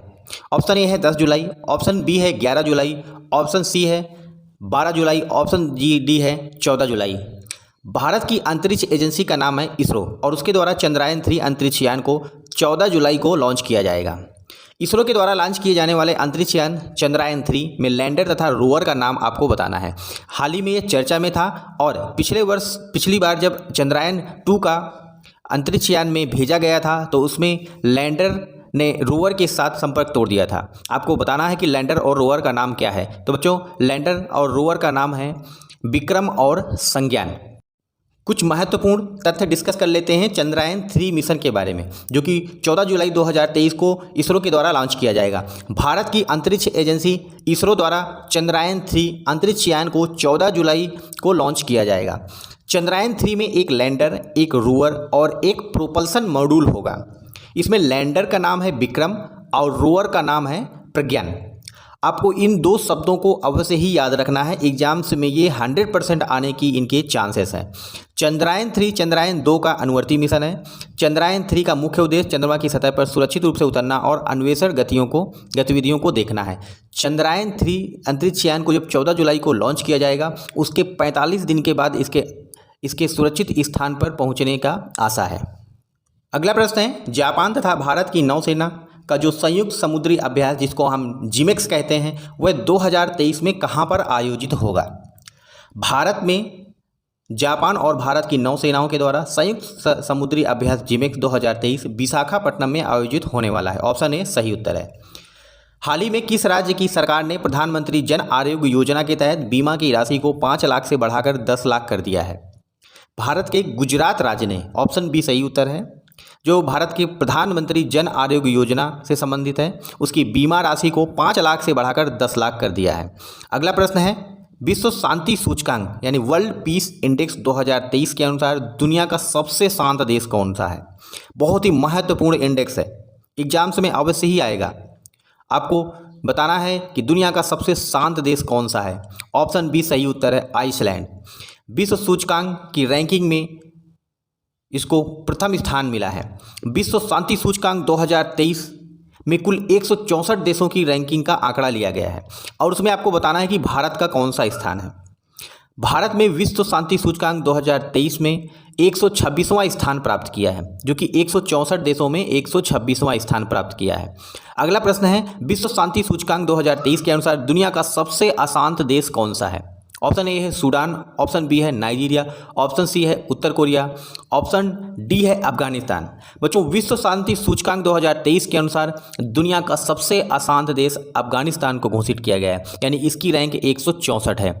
अगला प्रश्न है, हाल ही में चिखल कालो उत्सव कहाँ मनाया गया है? ऑप्शन ए है महाराष्ट्र, ऑप्शन बी है कर्नाटक, ऑप्शन सी है आसाम, ऑप्शन डी है गोवा। ये बहुत ही चर्चा में रहा है चिखल कालो उत्सव। तो बच्चों, यह हाल ही में गोवा राज्य में मनाया गया है। अगला प्रश्न है, हाल ही में भारत की पहली पुलिस ड्रोन यूनिट कहां पर प्रारंभ की गई है? ऑप्शन ए है कोलकाता, ऑप्शन बी है हैदराबाद, ऑप्शन सी है बेंगलोर, ऑप्शन डी है चेन्नई। हाल ही में भारत की पहली ड्रोन पुलिस यूनिट को तमिलनाडु के चेन्नई में प्रारंभ किया गया है। दक्षिण भारत का एक देश है। अगला प्रश्न है, हाल ही में भारत की प्राइवेट यूनिवर्सिटी जिसको भारत में पहला स्थान प्राप्त हुआ है, उसका नाम क्या है? तो बच्चों, भारत की प्राइवेट यूनिवर्सिटी जिसको हाल ही में पहले स्थान का दर्जा भारत में दिया गया है, उसका नाम है चंडीगढ़ यूनिवर्सिटी। अगला प्रश्न है, हाल ही में किस देश ने एशियाई कबड्डी चैंपियनशिप 2023 का खिताब जीता है? ऑप्शन ए है कजाकिस्तान, ऑप्शन बी है इंडोनेशिया, ऑप्शन सी है भारत, ऑप्शन डी है चीन। बच्चों, जितनी भी चैंपियनशिप होती हैं स्पोर्ट्स खेल से संबंधित, उनसे एग्जाम्स में क्वेश्चन आते हैं। तो बच्चों, एशियाई कबड्डी चैंपियनशिप 2023 का खिताब भारत ने जीता है। प्लास्टिक के पतले बैग में प्रतिबंध लगाने वाला विश्व का पहला देश कौन सा है? ऑप्शन ए है न्यूजीलैंड, ऑप्शन बी है सिंगापुर, ऑप्शन सी है ब्रिटेन, ऑप्शन डी है यूक्रेन।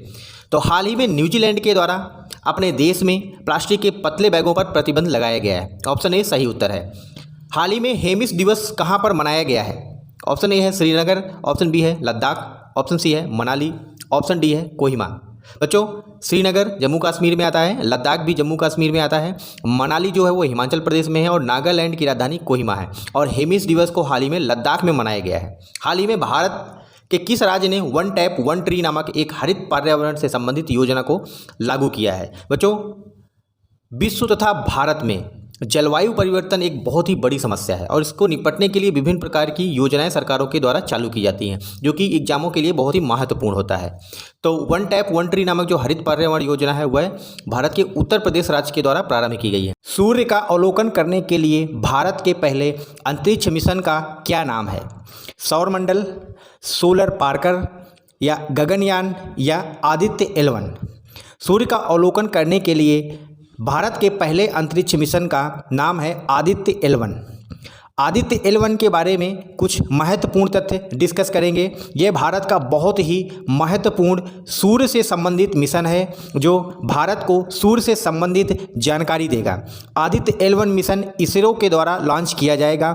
L1 का अर्थ है लैग्रेंज पॉइंट 1। इसका आशय अंतरिक्ष में स्थित उन बिंदुओं से होता है जहां दो अंतरिक्ष निकायों जैसे सूर्य और पृथ्वी के गुरुत्वाकर्षण बल के कारण आकर्षण एवं प्रतिकर्षण का क्षेत्र उत्पन्न होता है। लैग्रेंज पॉइंट 1 पर स्थित कोई उपग्रह अपनी विशेष स्थिति के कारण ग्रहण की बाधा से सुरक्षित होता है।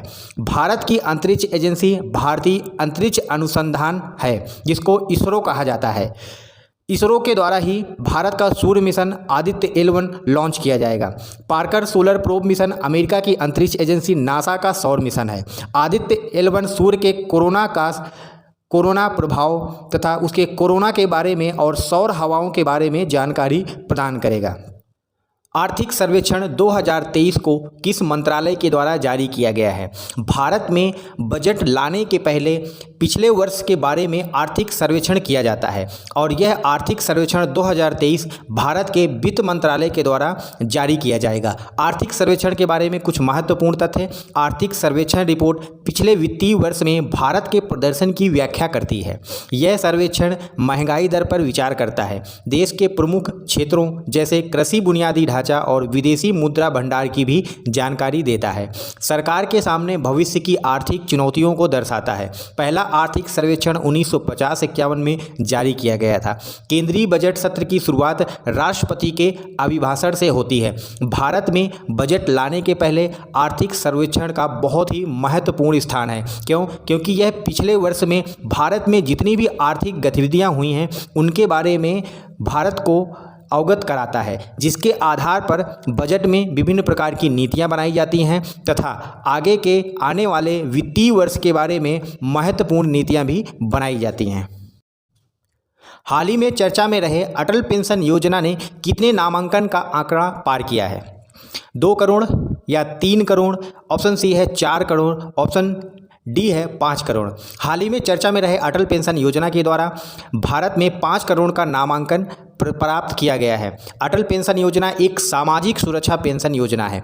अटल पेंशन योजना की शुरुआत 2015 में भारत के पूर्व प्रधानमंत्री अटल बिहारी वाजपेयी के नाम पर शुरुआत किया गया था। योजना का मुख्य उद्देश्य भारतीय नागरिकों को आय सुरक्षा प्रदान करना है। नामांकन के मामले में उत्तर प्रदेश राज्य का सबसे सर्वश्रेष्ठ प्रदर्शन रहा है। भारत में अटल पेंशन योजना का नामांकन उत्तर प्रदेश में सबसे ज़्यादा लोगों के द्वारा कराया गया है। पेंशन निधि विनियामक एवं विकास प्राधिकरण इसको विनियमित करेगा।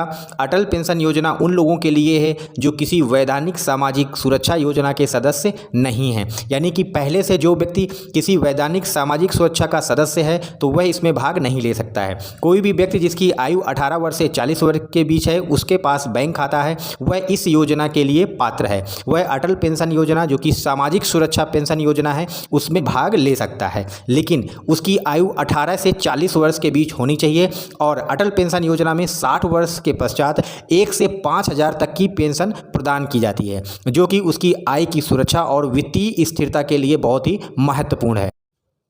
ओबीसी के उपवर्गीकरण के लिए किसकी अध्यक्षता में आयोग का गठन किया गया है? भारत में अन्य पिछड़ा वर्ग का आरक्षण से संबंधित यह उपवर्गीकरण का एक आयोग है, जो दिल्ली के मुख्य न्यायाधीश जी रोहड़ी की अध्यक्षता में गठित किया गया है। मंडल कमीशन की सिफारिशों के आधार पर ओबीसी को शिक्षा और रोजगार में 27% का आरक्षण दिया गया था। ओबीसी मतलब अन्य पिछड़ा वर्ग। राष्ट्रपति ने संविधान के अनुच्छेद 340 के तहत अपनी शक्तियों का उपयोग करते हुए इस उपवर्गीकरण आयोग का गठन किया गया है। ओबीसी के उपवर्गीकरण आयोग की अध्यक्षता न्यायमूर्ति जो कि दिल्ली के मुख्य न्यायमूर्ति हैं जी रोहिणी करेंगे। वर्तमान में अन्य पिछड़ी जातियों को शिक्षा एवं रोजगार में 27% का आरक्षण है।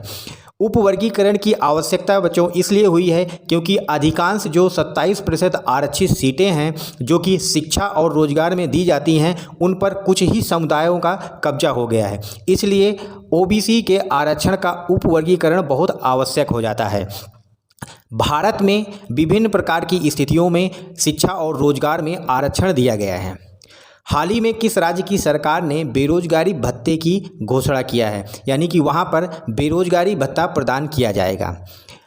भारत में छत्तीसगढ़ राज्य की सरकार में मुख्यमंत्री भूपेंद्र बघेल के द्वारा बेरोजगारी भत्ते का ऐलान किया गया है। सिंधु जल संधि किन 2 देशों के मध्य नदी जल बंटवारे का एक समझौता है? सिंधु जो कि 6 नदियों का एक नदी तंत्र है, वह भारत तथा पाकिस्तान के बीच इस नदी का जल बंटवारे का एक संधि समझौता है, जिसको सिंधु जल संधि समझौता कहते हैं। 1960 में भारत और पाकिस्तान के मध्य में सिंधु जल संधि समझौते पर हस्ताक्षर किए गए थे और यह संधि विश्व बैंक की वार्ता पर हुई, यानी कि विश्व बैंक वर्ल्ड बैंक ने इसमें मध्यस्थता किया था।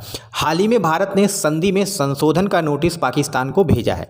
सिंधु जल संधि के अनुसार व्यास नदी, रावी और सतलज नदी का पानी भारत द्वारा नियंत्रित किया जाता है। सिंधु, झेलम और चिनाब के पानी को पाकिस्तान के द्वारा नियंत्रित किया जाता है।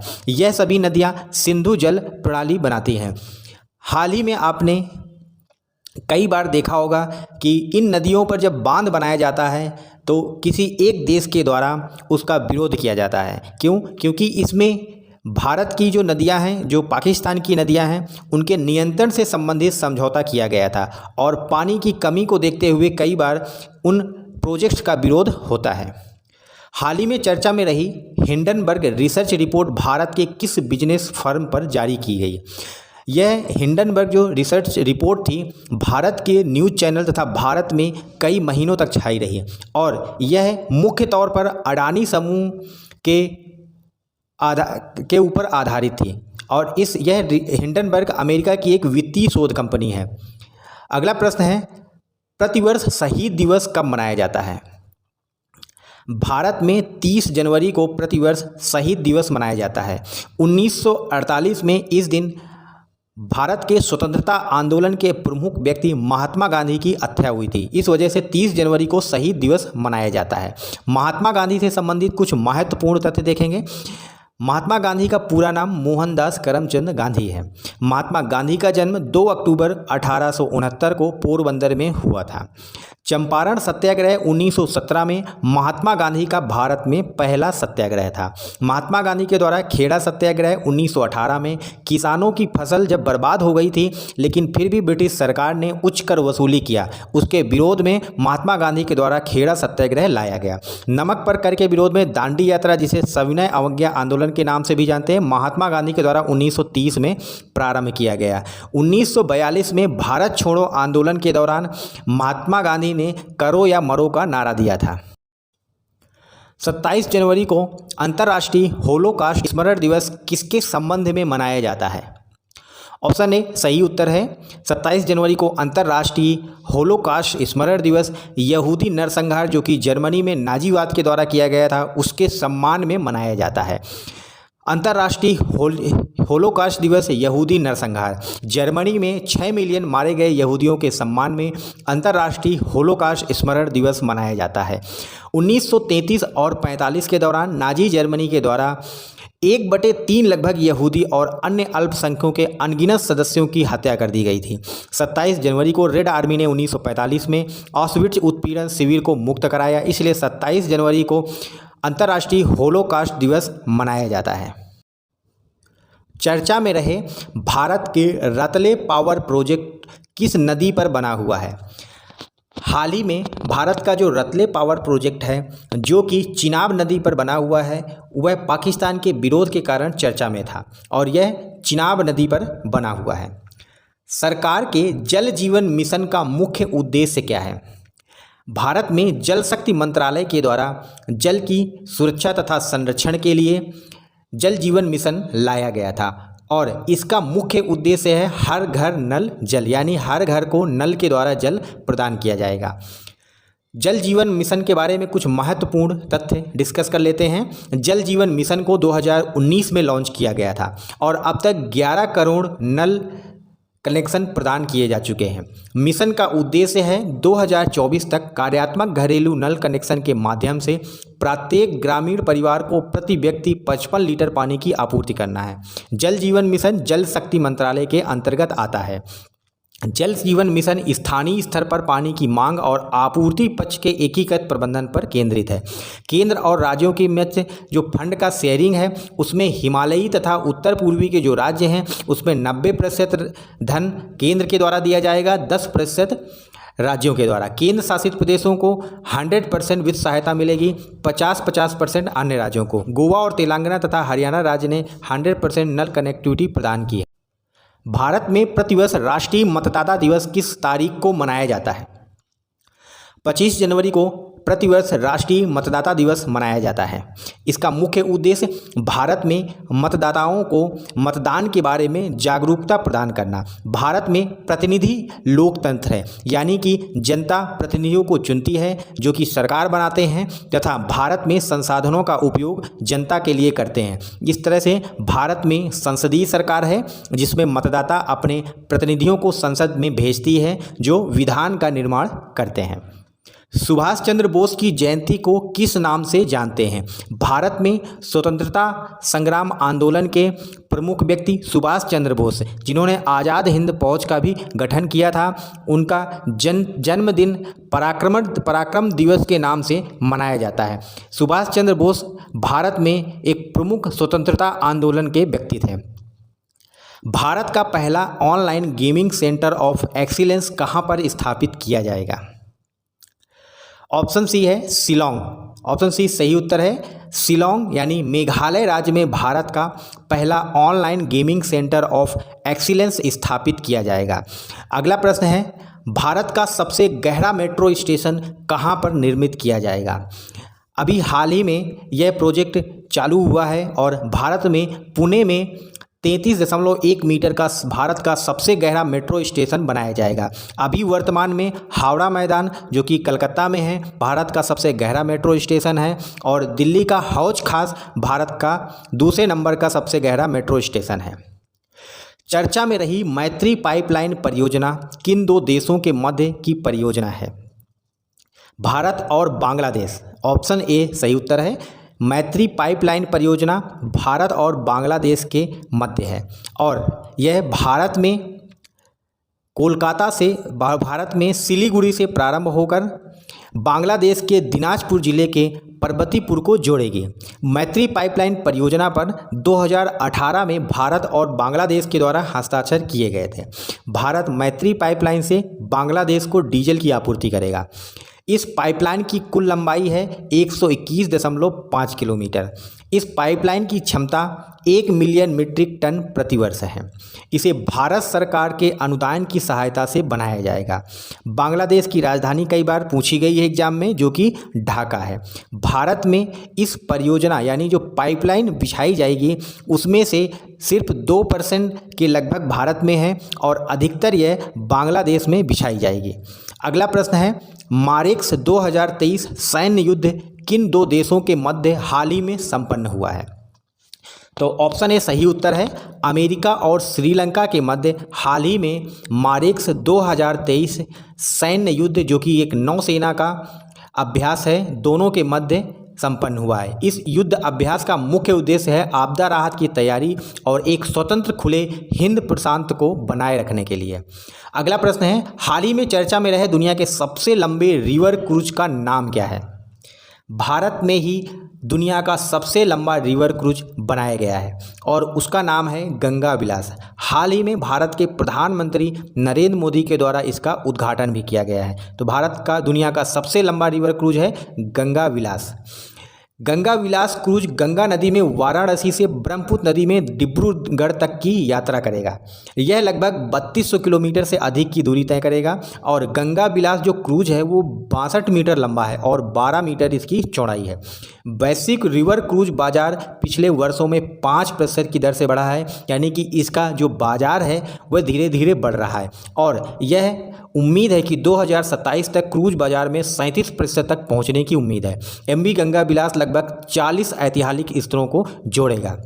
हाल ही में चर्चा में रही बक्सवाहा खदान किस राज्य में स्थित है? तो यह बक्सवाहा खदान जो है हाल ही में चर्चा में थी क्योंकि इसका विरोध किया गया है इस खदान का, और यह भारत के मध्य प्रदेश राज्य में है। मध्य प्रदेश की राजधानी है भोपाल।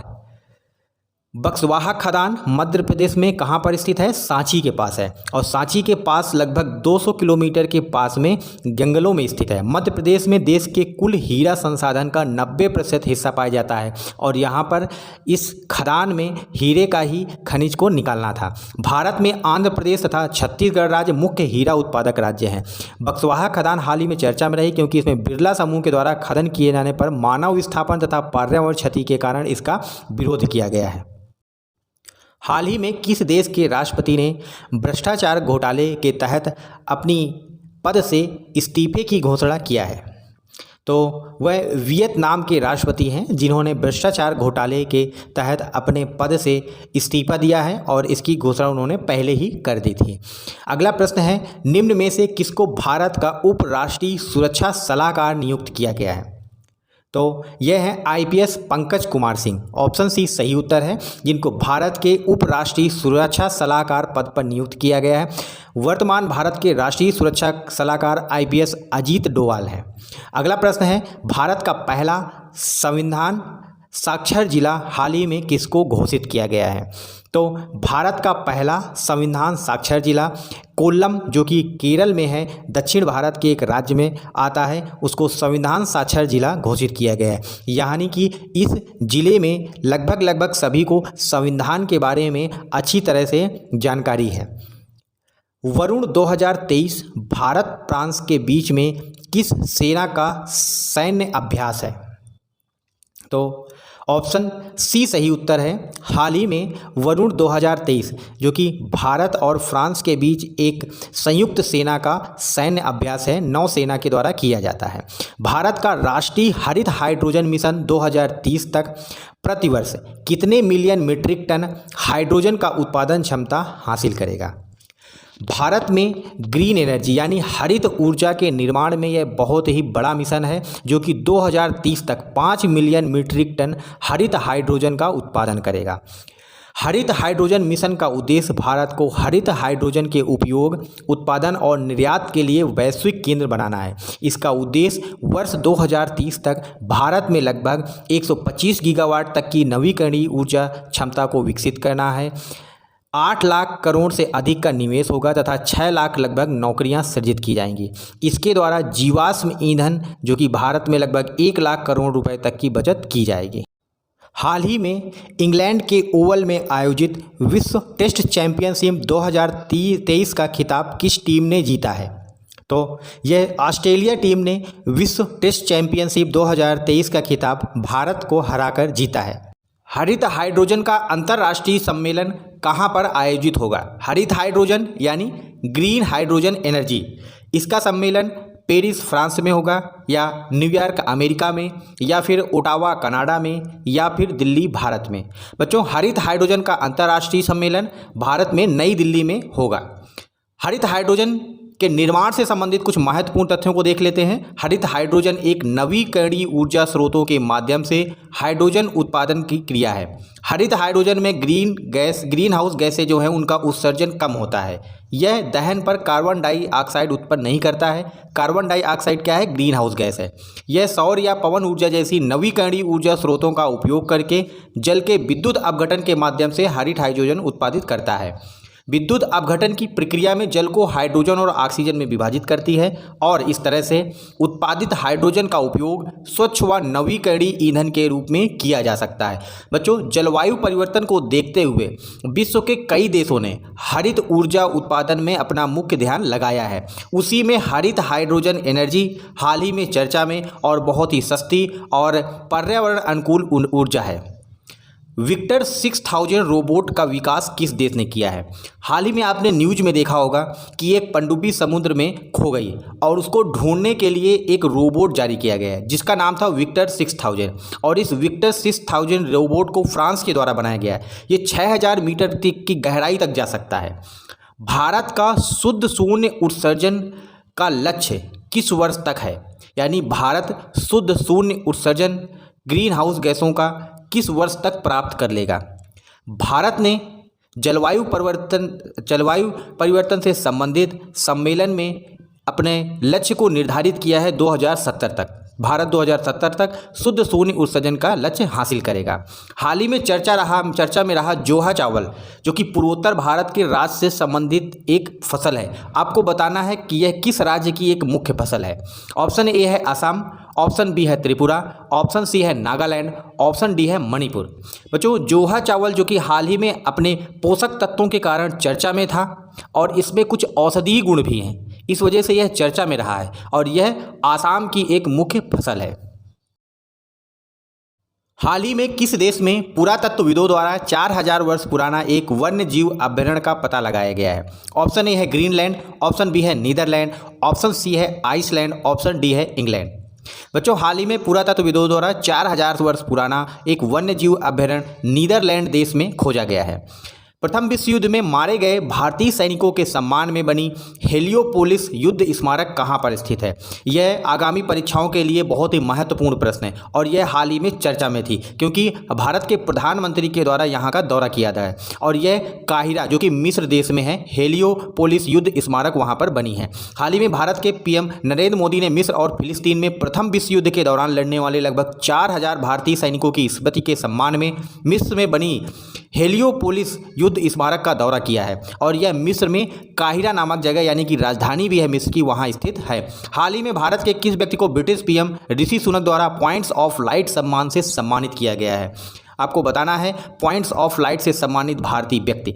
ऑप्शन ए है राजेंद्र सिंह धट्ट, ऑप्शन बी है मनमोहन सिंह, ऑप्शन सी है रामनाथ कोविंद, ऑप्शन डी है AR रहमान। बच्चों हाल ही में ब्रिटिश पीएम ऋषि सुनक जो कि भारतीय मूल के व्यक्ति हैं, उनके द्वारा पॉइंट्स ऑफ लाइट का सम्मान राजेंद्र सिंह धट्ट को प्रदान किया गया है। हाल ही में किस राज्य में काकरापार परमाणु ऊर्जा संयंत्र का वाणिज्यिक परिचालन प्रारंभ हुआ है? यह भारत में स्वदेशी रूप से निर्मित परमाणु ऊर्जा संयंत्र है और इसका हाल ही में परिचालन चालू हुआ है और यह भारत के समुद्र तटीय राज्य गुजरात में स्थित है। अगला प्रश्न है भारत में, अगले प्रश्न को देखने के पहले कुछ महत्वपूर्ण तथ्यों को देख लेते हैं। भारत में परमाणु ऊर्जा से संबंधित भारत में 6780 मेगावाट क्षमता के साथ कुल 7 परमाणु ऊर्जा संयंत्र में 22 रिएक्टर यानी कि कुल 7 परमाणु ऊर्जा संयंत्र है, जो कि पहला उसमें है कैगा परमाणु संयंत्र जो कि कर्नाटक में है। काकरापार अभी हमने पिछले क्वेश्चन में देखा हुआ है गुजरात में है। कुडनकुलर परमाणु संयंत्र यह तमिलनाडु में है। कल्पक्कम परमाणु संयंत्र यह तमिलनाडु में है। नरोरा पावर प्लांट उत्तर प्रदेश में है। रावतपुर परमाणु ऊर्जा संयंत्र राजस्थान में है और तारापुर जो कि महाराष्ट्र में है। देश की कुल विद्युत क्षमता का 3% योगदान परमाणु ऊर्जा संयंत्र देते हैं। भारत में परमाणु ऊर्जा संयंत्र का संचालन nuclear power corporation of India limited NPCIL के द्वारा किया जाता है। NPCIL भारत के परमाणु ऊर्जा विभाग के प्रशासनिक नियंत्रण में कार्य करता है। परमाणु ऊर्जा विभाग बच्चों भारत के प्रधानमंत्री के प्रत्यक्ष नियंत्रण में आता है। इनकी स्थापना 1927 में सार्वजनिक क्षेत्र की कंपनी के रूप में हुई थी। हाल ही में उड़ीसा राज्य की सरकार ने किस समुदाय के लिए मो जंगल जामी योजना प्रारंभ की है? बच्चों यह उड़ीसा राज्य के द्वारा प्रारंभ की गई योजना है जो कि समुदाय को जंगल के जो संसाधन है उनके बारे में जागरूक करेगी और यह जो मो जंगल जामी योजना है वो आदिवासी समुदाय के लिए प्रारंभ की गई है। ऑप्शन सी सही उत्तर है।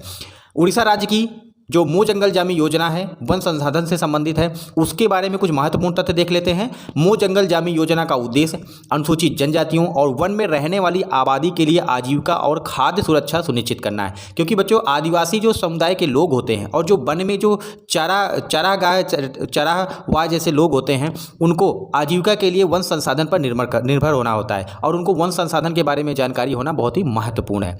पात्र व्यक्तियों विशेष रूप से एकल महिलाओं और PVTG को भूमि पर स्वामित्व प्राप्त होगा और वे वन संसाधन का उपयोग कर सकेंगे। इस योजना का उद्देश्य उन समुदायों को मुख्य धारा के विकास कार्यक्रम में एकीकृत करना है। उड़ीसा सरकार ने 2023-24 के वित्त बजट के दौरान मो जंगल जामी योजना के कार्यान्वयन के लिए 26 करोड़ रुपए आवंटित किए हैं। यह योजना पूरी तरह से राज्य सरकार द्वारा वित्त पोषित की जाएगी। बच्चों यह योजना का मेन उद्देश्य यह है कि वन संसाधनों का आदिवासी समुदाय और वन में रहने वाले लोगों को अच्छी तरह से जानकारी प्रदान की जाए और वो अपने वन अधिकारों का प्रयोग कर सकें। बच्चों हाल ही में विश्व बैंक और विश्व व्यापार संगठन की रिपोर्ट के अनुसार वैश्विक वाणिज्यिक सेवा निर्यात में भारत की हिस्सेदारी कितनी है? बहुत ही महत्वपूर्ण प्रश्न है। सेवा निर्यात में भारत बहुत अग्रणी देश है और हाल ही की रिपोर्ट में वैश्विक वाणिज्यिक सेवा निर्यात में भारत की हिस्सेदारी 4.4% रिपोर्ट की गई है। वैश्विक वाणिज्यिक सेवा निर्यात भारत के बारे में कुछ महत्वपूर्ण तथ्य।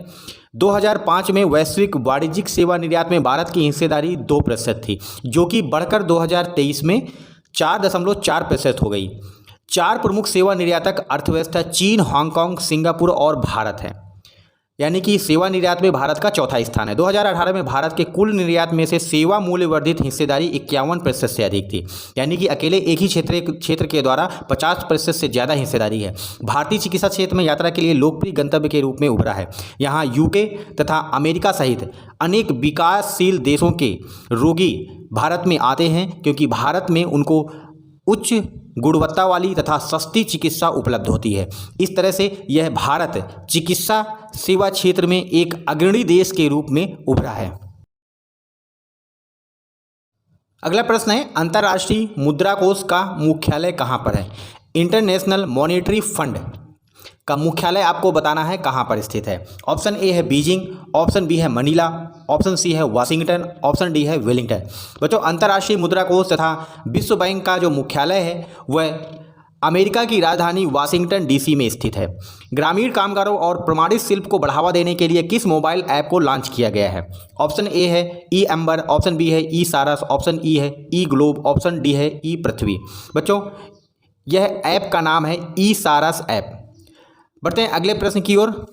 हाल ही में चर्चा में रहे सागर निधि का क्या मतलब है? यह शब्द एग्जाम्स में आ सकता है क्योंकि न्यूज़पेपर में यह शब्द कई बार चर्चा में आया है। बच्चों सागर निधि जो है वह एक अनुसंधान पोत है जो कि भारत के द्वारा जारी किया गया है। हाल ही में जलवायु परिवर्तन से निपटने के लिए किस देश के द्वारा सौर विकिरण प्रबंधन लाया जा रहा है? जलवायु परिवर्तन जिसमें सभी देशों को प्रभावित किया है, यानी कि ग्रीन हाउस गैसों के उत्सर्जन के कारण जो पर्यावरण में जो जलवायु में चेंज आया उसको जलवायु परिवर्तन कहते हैं। और इसके निपटने के लिए सौर विकिरण प्रबंधन नामक योजना अमेरिका के द्वारा लाई गई है।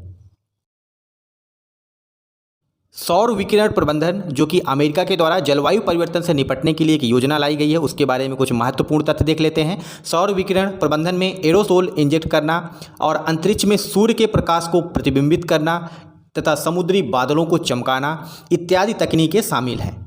इसके द्वारा सूर्य की विकिरणों को वापस अंतरिक्ष में भेजा जाता है। वैज्ञानिकों ने इस तकनीकी की तैनाती से जुड़े पर्यावरणीय, सामाजिक और भू राजनीतिक जोखिमों के बारे में चिंता जताई है। इसी वजह से यह चर्चा में रही है। सौर विकिरण प्रबंधन प्रभाव से वर्षा पैटर्न में बदलाव आ सकता है, समतापमंडलीय तापमान में परिवर्तन आ सकता है, ओजोन की मात्रा में भी कमी आ सकती है, समुद्र की स्तर में वृद्धि हो सकती है, महासागरों का अम्लीकरण हो सकता है, स्थलीय वनस्पति को प्रभाव पड़ सकता है, जैव विविधता है वो भी प्रभावित हो सकती है, पारिस्थितिकी तंत्र को प्रभाव हो सकता है तथा अनेक प्रकार की पर्यावरणीय समस्याएं उत्पन्न हो सकती हैं।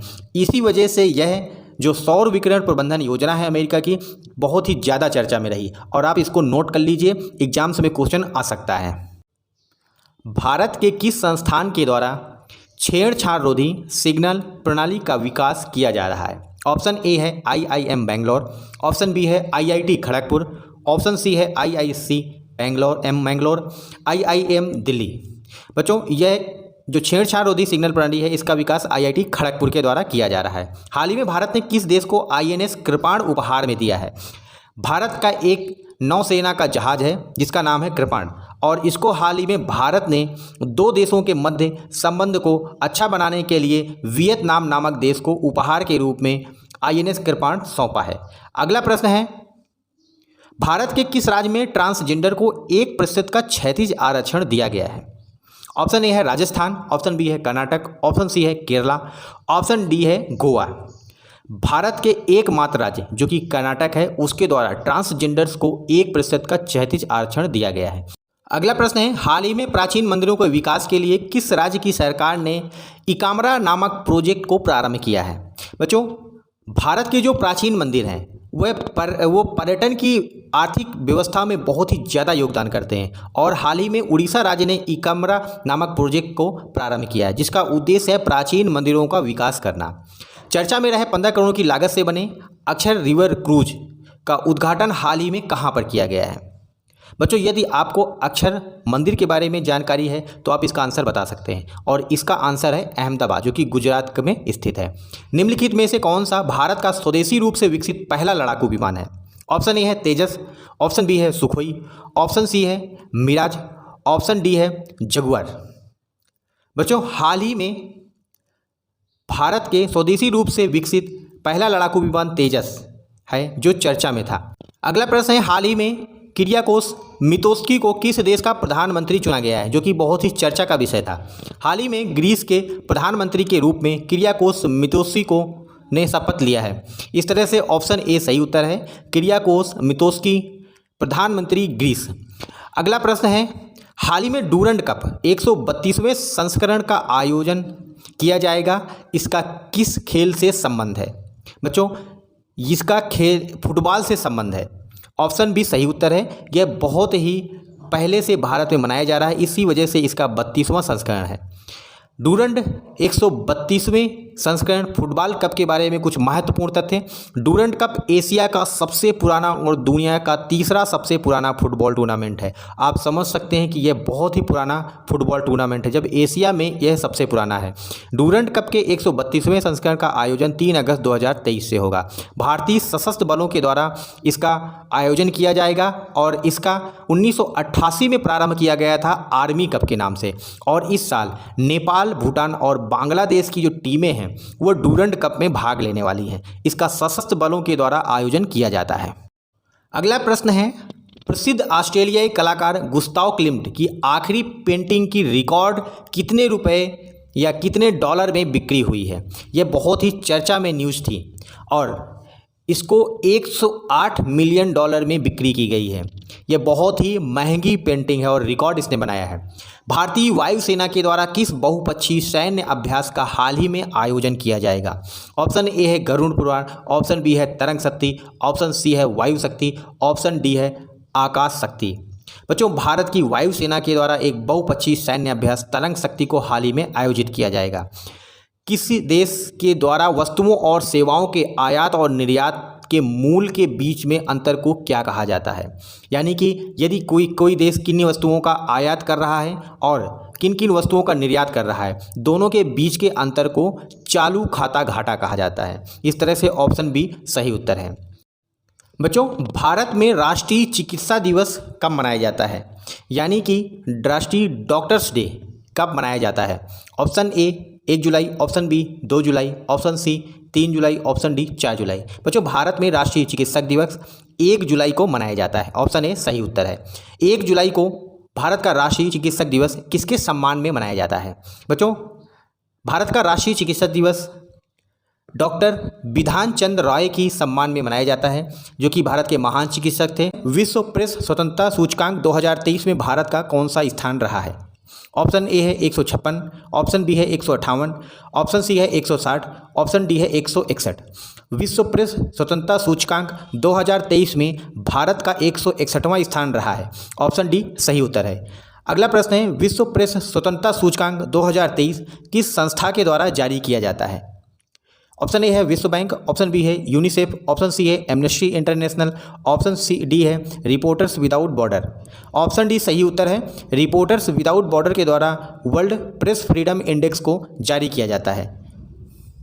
वर्ल्ड फ्रीडम इंडेक्स 2023 के कुछ मुख्य तथ्य हैं, जैसे कि विश्व प्रेस स्वतंत्रता दिवस प्रतिवर्ष 3 मई को मनाया जाता है। विश्व प्रेस स्वतंत्रता सूचकांक रिपोर्टर्स विदाउट बॉर्डर्स के द्वारा जारी किया जाता है। विश्व प्रेस स्वतंत्रता सूचकांक 2023 में 180 देशों में भारत का 36.62 अंक के साथ 161वां स्थान रहा है। इसके साथ 2022 में भारत का रैंक 150 था। प्रेस की स्वतंत्रता के महत्व, पत्रकारों के अधिकारों की रक्षा और स्वतंत्र मीडिया को प्रोत्साहित करने के लिए प्रतिवर्ष प्रेस स्वतंत्रता सूचकांक लाया जाता है तथा 3 मई को प्रतिवर्ष प्रेस स्वतंत्रता दिवस भी मनाया जाता है।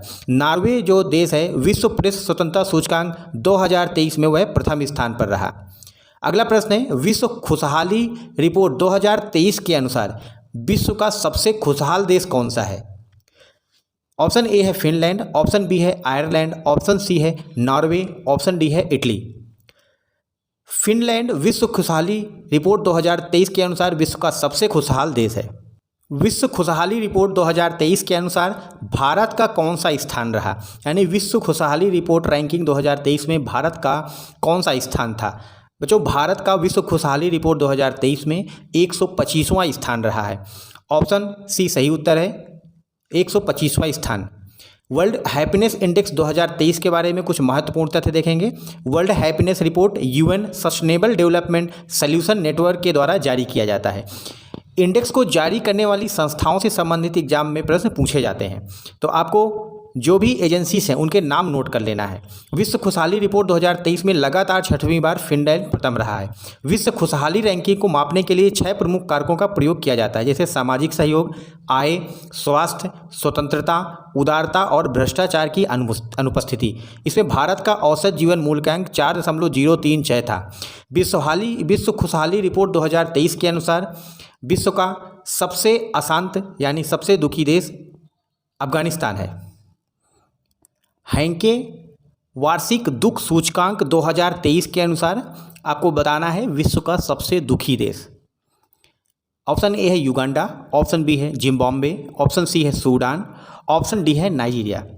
हैंके वार्षिक दुख सूचकांक 2023 के अनुसार जिम्बाब्वे दुनिया का सबसे दुखी देश है। हैंके वार्षिक दुख रिपोर्ट 2023 में भारत का कौन सा स्थान है? ऑप्शन ए है 101वां, ऑप्शन बी है 102, ऑप्शन सी सही उत्तर है।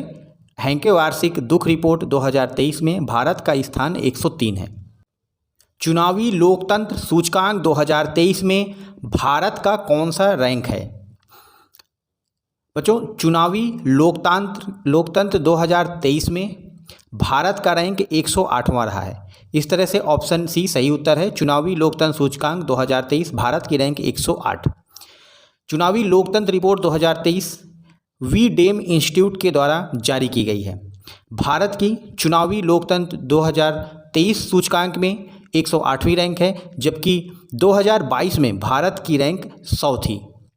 अगला प्रश्न है, भारत के 5वें राज्य खाद्य सुरक्षा सूचकांक 2023 में यानी फूड सिक्योरिटी इंडेक्स में कौन सा राज्य शीर्ष स्थान पर रहा? ऑप्शन ए है पंजाब, ऑप्शन बी है आसाम, ऑप्शन सी है केरल, ऑप्शन सी सही उत्तर है। फूड सिक्योरिटी इंडेक्स में केरल का प्रथम स्थान रहा। राज्य खाद्य सूचकांक 2023 जो कि फसाई यानी राज्य खाद्य सुरक्षा सूचकांक जो 5वां लाया गया है, उसमें केरल शीर्ष रैंक पर था। उसके बाद पंजाब और तमिलनाडु है। छोटे राज्यों में से गोवा ने शीर्ष स्थान प्राप्त किया। उसके साथ साथ मणिपुर और सिक्किम पूर्वोत्तर के राज्य हैं जो दूसरे और क्रम से तीसरे स्थान पर रहे। जो राज्य खाद्य सूचकांक 2023 है उसको खाद्य सुरक्षा सूचकांक भारतीय खाद्य सुरक्षा एवं मानक प्राधिकरण के द्वारा जारी किया गया है। विश्व लिंग अंतर रिपोर्ट यानी ग्लोबल जेंडर गैप रिपोर्ट 2023 में भारत की कौन सी रैंक है? विश्व लिंग अंतर रिपोर्ट यानी ग्लोबल जेंडर गैप रिपोर्ट 2023 में भारत की 127वीं रैंक थी।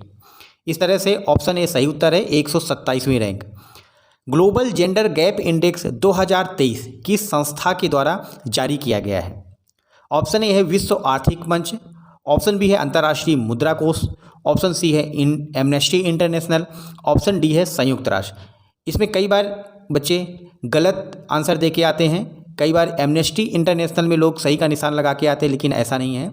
इसको विश्व आर्थिक मंच के द्वारा जारी किया जाता है। ग्लोबल जेंडर गैप इंडेक्स मुख्यतः 4 आयामों में लैंगिक समानता का मूल्यांकन करता है। पहला कि किसी देश में स्त्री और पुरुषों के बीच में आर्थिक भागीदारी, वहाँ पर शिक्षा का अवसर, उसके साथ साथ स्वास्थ्य एवं उत्तरजीविता तथा वहाँ पर स्त्री और पुरुषों के बीच में राजनीतिक सशक्तिकरण यानी राजनीतिक भागीदारी। ग्लोबल जेंडर गैप इंडेक्स 2023 में लगातार 14वें वर्ष आइसलैंड शीर्ष पर है, यानी कि दुनिया का सबसे अधिक लैंगिक समानता वाला देश आइसलैंड है। भारत ने महत्वपूर्ण प्रगति की है। 2023 में भारत की रैंक 146 देशों में 127 है, जबकि 2022 में 135 रैंक थी। विश्व दासता सूचकांक 2023 के अनुसार दुनिया का सबसे अधिक दासता वाला कौन सा देश है? ऑप्शन ए है आइसलैंड, ऑप्शन बी है लिथुआनिया, ऑप्शन सी है उत्तर कोरिया, ऑप्शन डी है अफगानिस्तान। उत्तर कोरिया विश्व दासता सूचकांक में सबसे अधिक दासता वाला देश है। वैश्विक दासता सूचकांक 2023 जो है वह वॉक फ्री फाउंडेशन के द्वारा जारी किया गया है। वैश्विक दासता सूचकांक 2023 के अनुसार वर्तमान में 50 मिलियन लोग दासता से ग्रसित हैं। और यह दासता किस प्रकार से हो सकती है? जैसे कि जबरन श्रम, जबरन विवाह, ऋण के बंधन, व्यवसायिक यौन शोषण क्रियाएं, मानव तस्करी, गुलामी, ये सारी प्रथाएं जो हैं आधुनिक दासता का रूप हैं। भारतीय संविधान के अनुच्छेद 23 के अनुसार शोषण के विरुद्ध एक मौलिक अधिकार है, यानी भारत में यह मौलिक अधिकार दिया गया है। अगला प्रश्न है, इंडिया जस्टिस रिपोर्ट 2023 के अनुसार 2022 में न्याय के संबंध में सर्वश्रेष्ठ प्रदर्शन किस राज्य का था? ऑप्शन ए है तमिलनाडु, ऑप्शन बी है कर्नाटक, ऑप्शन सी है हरियाणा, ऑप्शन डी है पंजाब। इंडिया जस्टिस रिपोर्ट 2023 के अनुसार 2022 में पहला स्थान कर्नाटक का है। इंडिया जस्टिस रिपोर्ट 2023 के बारे में कुछ महत्वपूर्ण तथ्यों को देख लेते हैं। इंडिया जस्टिस रिपोर्ट को centre for social justice, common cause और कॉमनवेल्थ ह्यूमन राइट इनिशिएटिव के सहयोग से टाटा ट्रस्ट जारी करता है। इस रिपोर्ट को पहली बार 2019 में जारी किया गया था। रिपोर्ट में प्रत्येक राज्य के संबंध में प्रदर्शन, जिसमें पुलिस, न्यायपालिका, जेल, कानूनी सहायताएं जैसे मापदंडों पर विचार करके इस रिपोर्ट को जारी किया जाता है। 1 करोड़ से कम आबादी वाले राज्यों की सूची में सिक्किम राज्य का प्रदर्शन सबसे अच्छा रहा है। संयुक्त राष्ट्र संघ की वैश्विक मातृ मृत्यु दर, मृत्यु जन्म, नवजात मृत्यु के मामले में कौन सा देश पहले स्थान पर है? ऑप्शन ए है भारत, ऑप्शन ए सही उत्तर है। संयुक्त राष्ट्र संघ की जो वैश्विक मातृ मृत्यु, मृत जन्म या नवजात मृत्यु के मामले में रिपोर्ट है, उसमें भारत का प्रथम स्थान है।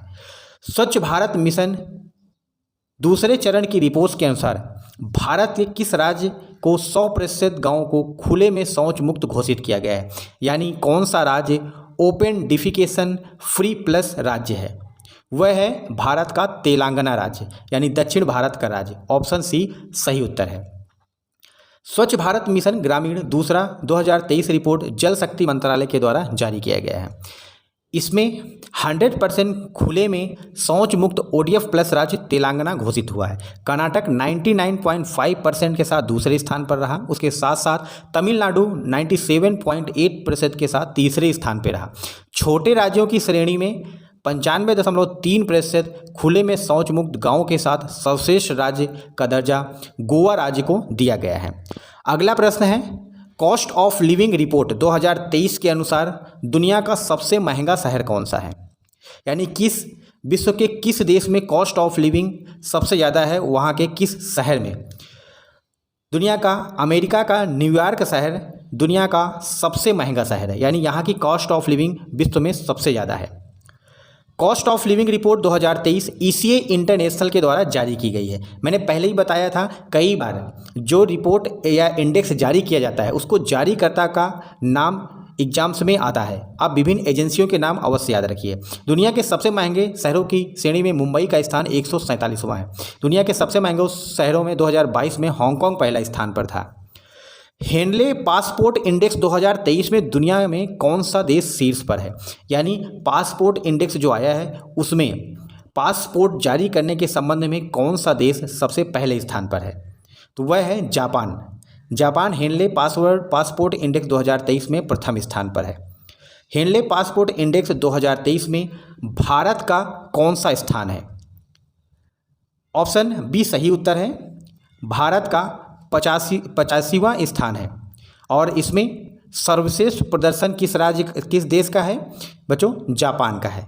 अगला प्रश्न है, world energy transition outlook report 2023 जो हाल ही में जारी की गई है उसे किस संस्था के द्वारा जारी किया गया है? ऑप्शन बी सही उत्तर है। अंतर्राष्ट्रीय नवीकरणीय ऊर्जा एजेंसी के द्वारा world energy transition outlook report 2023 जारी किया गया है। अगला प्रश्न है, अगले प्रश्न को देखने के पहले कुछ महत्वपूर्ण तथ्य देख लेते हैं वर्ल्ड एनर्जी ट्रांजिशन आउटलुक 2023 के बारे में। यह रिपोर्ट पेरिस समझौते के लक्ष्यों को प्रगति पर आधारित है। इस रिपोर्ट के अनुसार कोविड-19 के बाद और यूक्रेन युद्ध के संकट के प्रभाव में ऊर्जा जो ट्रांजिशन है उसके समक्ष कई चुनौतियां भी बढ़ गई हैं। रिपोर्ट 2023 के अनुसार कार्बन डाइऑक्साइड उत्सर्जन 2030 तक 6%, जबकि 2050 तक 56% तक कम किया जा सकता है। अंतर्राष्ट्रीय नवीकरणीय ऊर्जा एजेंसी के द्वारा इसको जारी किया जाता है। अंतर्राष्ट्रीय बौद्धिक संपदा सूचकांक 2023 में भारत का कौन सा स्थान है? ऑप्शन ए है 50, ऑप्शन बी है 42, ऑप्शन सी है 40, ऑप्शन डी है 30। अंतर्राष्ट्रीय बौद्धिक संपदा सूचकांक जो कि बौद्धिक संपदा के मामले में एक सूचकांक है जिसको जारी किया गया है, उसमें भारत की रैंक 42वीं है। अंतर्राष्ट्रीय बौद्धिक संपदा सूचकांक 2023 US चैम्बर ऑफ कॉमर्स के द्वारा जारी किया गया है। भारत 55 प्रमुख वैश्विक अर्थव्यवस्थाओं में 42वें स्थान पर है। अंतर्राष्ट्रीय IP मतलब इंटेलेक्चुअल प्रॉपर्टी सूचकांक में अमेरिका सबसे ऊपर है, यानी इस सूचकांक में अमेरिका का स्थान सर्वप्रथम है। उसके बाद यूनाइटेड किंगडम और फ्रांस है। बौद्धिक संपदा मन की रचनाओं को साबित करती है, जैसे कि आविष्कार, साहित्य, कलात्मक कार्य, नाम, वाणिज्य उपयोग इत्यादि। मानव अधिकारों की घोषणा में अनुच्छेद 27 में बौद्धिक संपदा अधिकारों का स्पष्ट उल्लेख किया गया है। राष्ट्रीय संस्थान ranking framework 2023 national institution ranking framework में भारत में कौन सा राज्य लगातार 5वीं बार प्रथम स्थान पर रहा? IIT Kanpur, IIT Madras, IIT Mumbai, IISc Bangalore. राष्ट्रीय संस्थान रैंकिंग फ्रेमवर्क 2023 में IIT मद्रास लगातार 5वीं बार प्रथम स्थान पर रहा है। अगला प्रश्न है, वैश्विक सैन्य व्यय रिपोर्ट 2023 किस संस्था के द्वारा जारी किया गया है? यह प्रतिवर्ष SIPRI Stockholm International Peace Research Institute के द्वारा वैश्विक सैन्य व्यय रिपोर्ट जारी की जाती है।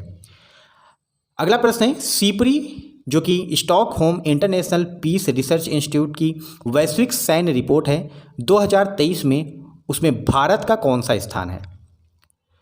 बच्चों, इसमें भारत का चौथा स्थान है, यानी भारत सैन्य खर्च के मामले में दुनिया में चौथे स्थान पर है। कुछ महत्वपूर्ण तथ्य वैश्विक सैन्य व्यय रिपोर्ट के बारे में देख लेते हैं। भारत का 2022 में कुल सैन्य व्यय 81.4 बिलियन डॉलर रहा है और यह सैन्य व्यय के मामले में दुनिया में चौथे स्थान पर है। वैश्विक सैन्य व्यय के मामले में अमेरिका प्रथम स्थान पर, जिसका 2022 में कुल सैन्य खर्च 877 अरब डॉलर था। सीपरी की जो सैन्य व्यय रिपोर्ट है, इसमें सीपरी का पूरा फुल फॉर्म है Stockholm International Peace Research Institute. Freedom in the world index 2023 के अनुसार दुनिया का सबसे कम आज़ाद देश कौन सा है? सूडान या फिर तिब्बत या फिर ईरान या ऑप्शन डी सीरिया।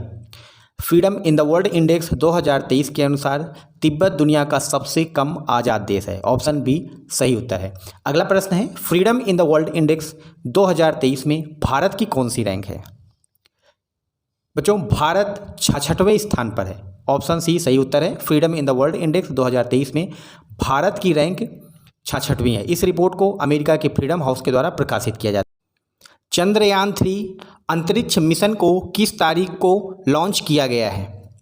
हाल ही में 14 जुलाई 2023 को चंद्रयान 3 अंतरिक्ष मिशन को भारत के द्वारा लॉन्च किया गया है और यह 14 जुलाई को दोपहर 2:35 में सतीश धवन स्पेस सेंटर से इसको लॉन्च किया गया है। अगला प्रश्न है, हाल ही में किस देश में बास्टील दिवस की परेड में भारत की सेना ने भाग लिया है?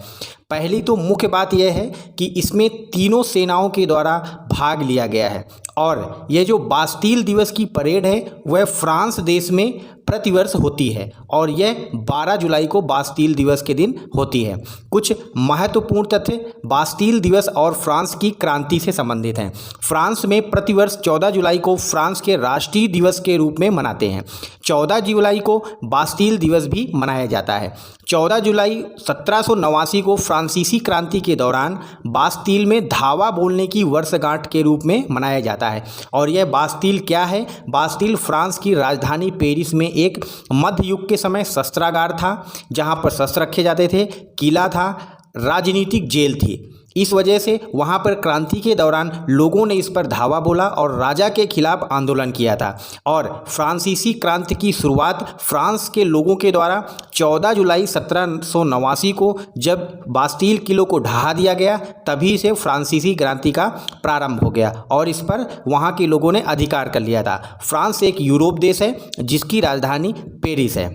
अगला प्रश्न है, भारत सरकार द्वारा किन वाहनों में वातानुकूलित केबिन अनिवार्य कर दिया गया है?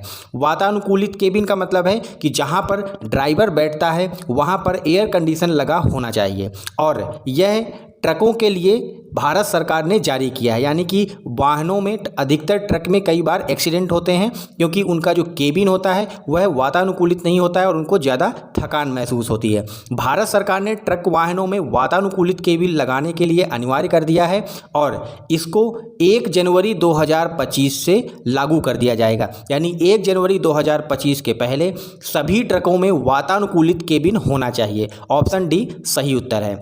अगला प्रश्न है, हाल ही में भारत के द्वारा जो चंद्रयान मिशन 3 लॉन्च किया गया है उसमें एक नया नाम आया है जिसको आपको भारत के रॉकेट वुमेन के नाम से जाना जाता है और वह नाम है रितु कर्दीवाल। हाल ही में भारत का जो अंतरिक्ष जो चंद्रयान 3 मिशन लॉन्च किया है उसमें लैंडर की निगरानी रितु कर्दीवाल के द्वारा की जाएगी।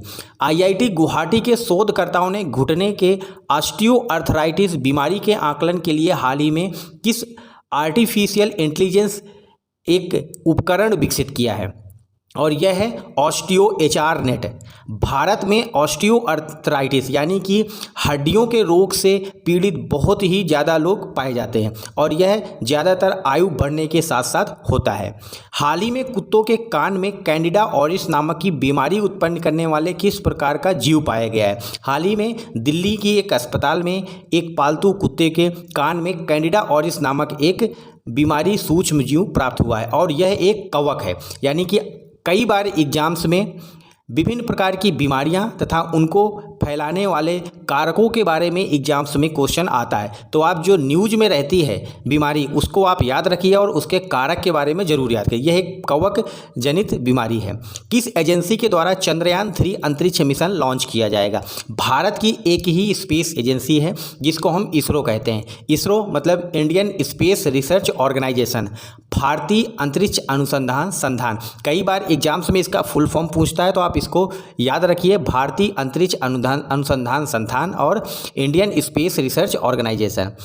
उड़ीसा सरकार द्वारा लॉन्च की गई आम ओडिशा नवीन ओडिशा योजना का उद्देश्य क्या है? हाल ही में उड़ीसा सरकार के मुख्यमंत्री नवीन पटनायक के द्वारा एक योजना लॉन्च की गई है जिसका मुख्य उद्देश्य है ग्रामीण बुनियादी ढांचा का विकास करना। आम ओडिशा नवीन ओडिशा। इसरो के द्वारा जो चंद्रयान 3 मिशन को 14 जुलाई को किस समय लॉन्च किया गया है? हालांकि ये एग्जाम्स में बहुत ही कम इस क्वेश्चन के आने के चांसेस हैं, लेकिन फिर भी आपको याद रखना है 14 जुलाई 2023 और समय था 14:35, यानी कि दोपहर के 2:35। ऑप्शन ए सही उत्तर है। अगला प्रश्न है, बहुआयामी गरीबी सूचकांक 2023 किस संस्था के द्वारा जारी किया गया है? इसमें भी मैंने फुल फॉर्म नहीं लिखा है, आप इसको याद रखिए और मैं इसको एक्सपेंड करके बताऊंगा, आप अपनी नोटबुक पर लिख लीजिए। जैसे कि बहुआयामी गरीबी सूचकांक 2023 है, उसको यूएनडीपी के द्वारा जारी किया गया है, यानी यूनाइटेड नेशन डेवलपमेंट प्रोग्राम।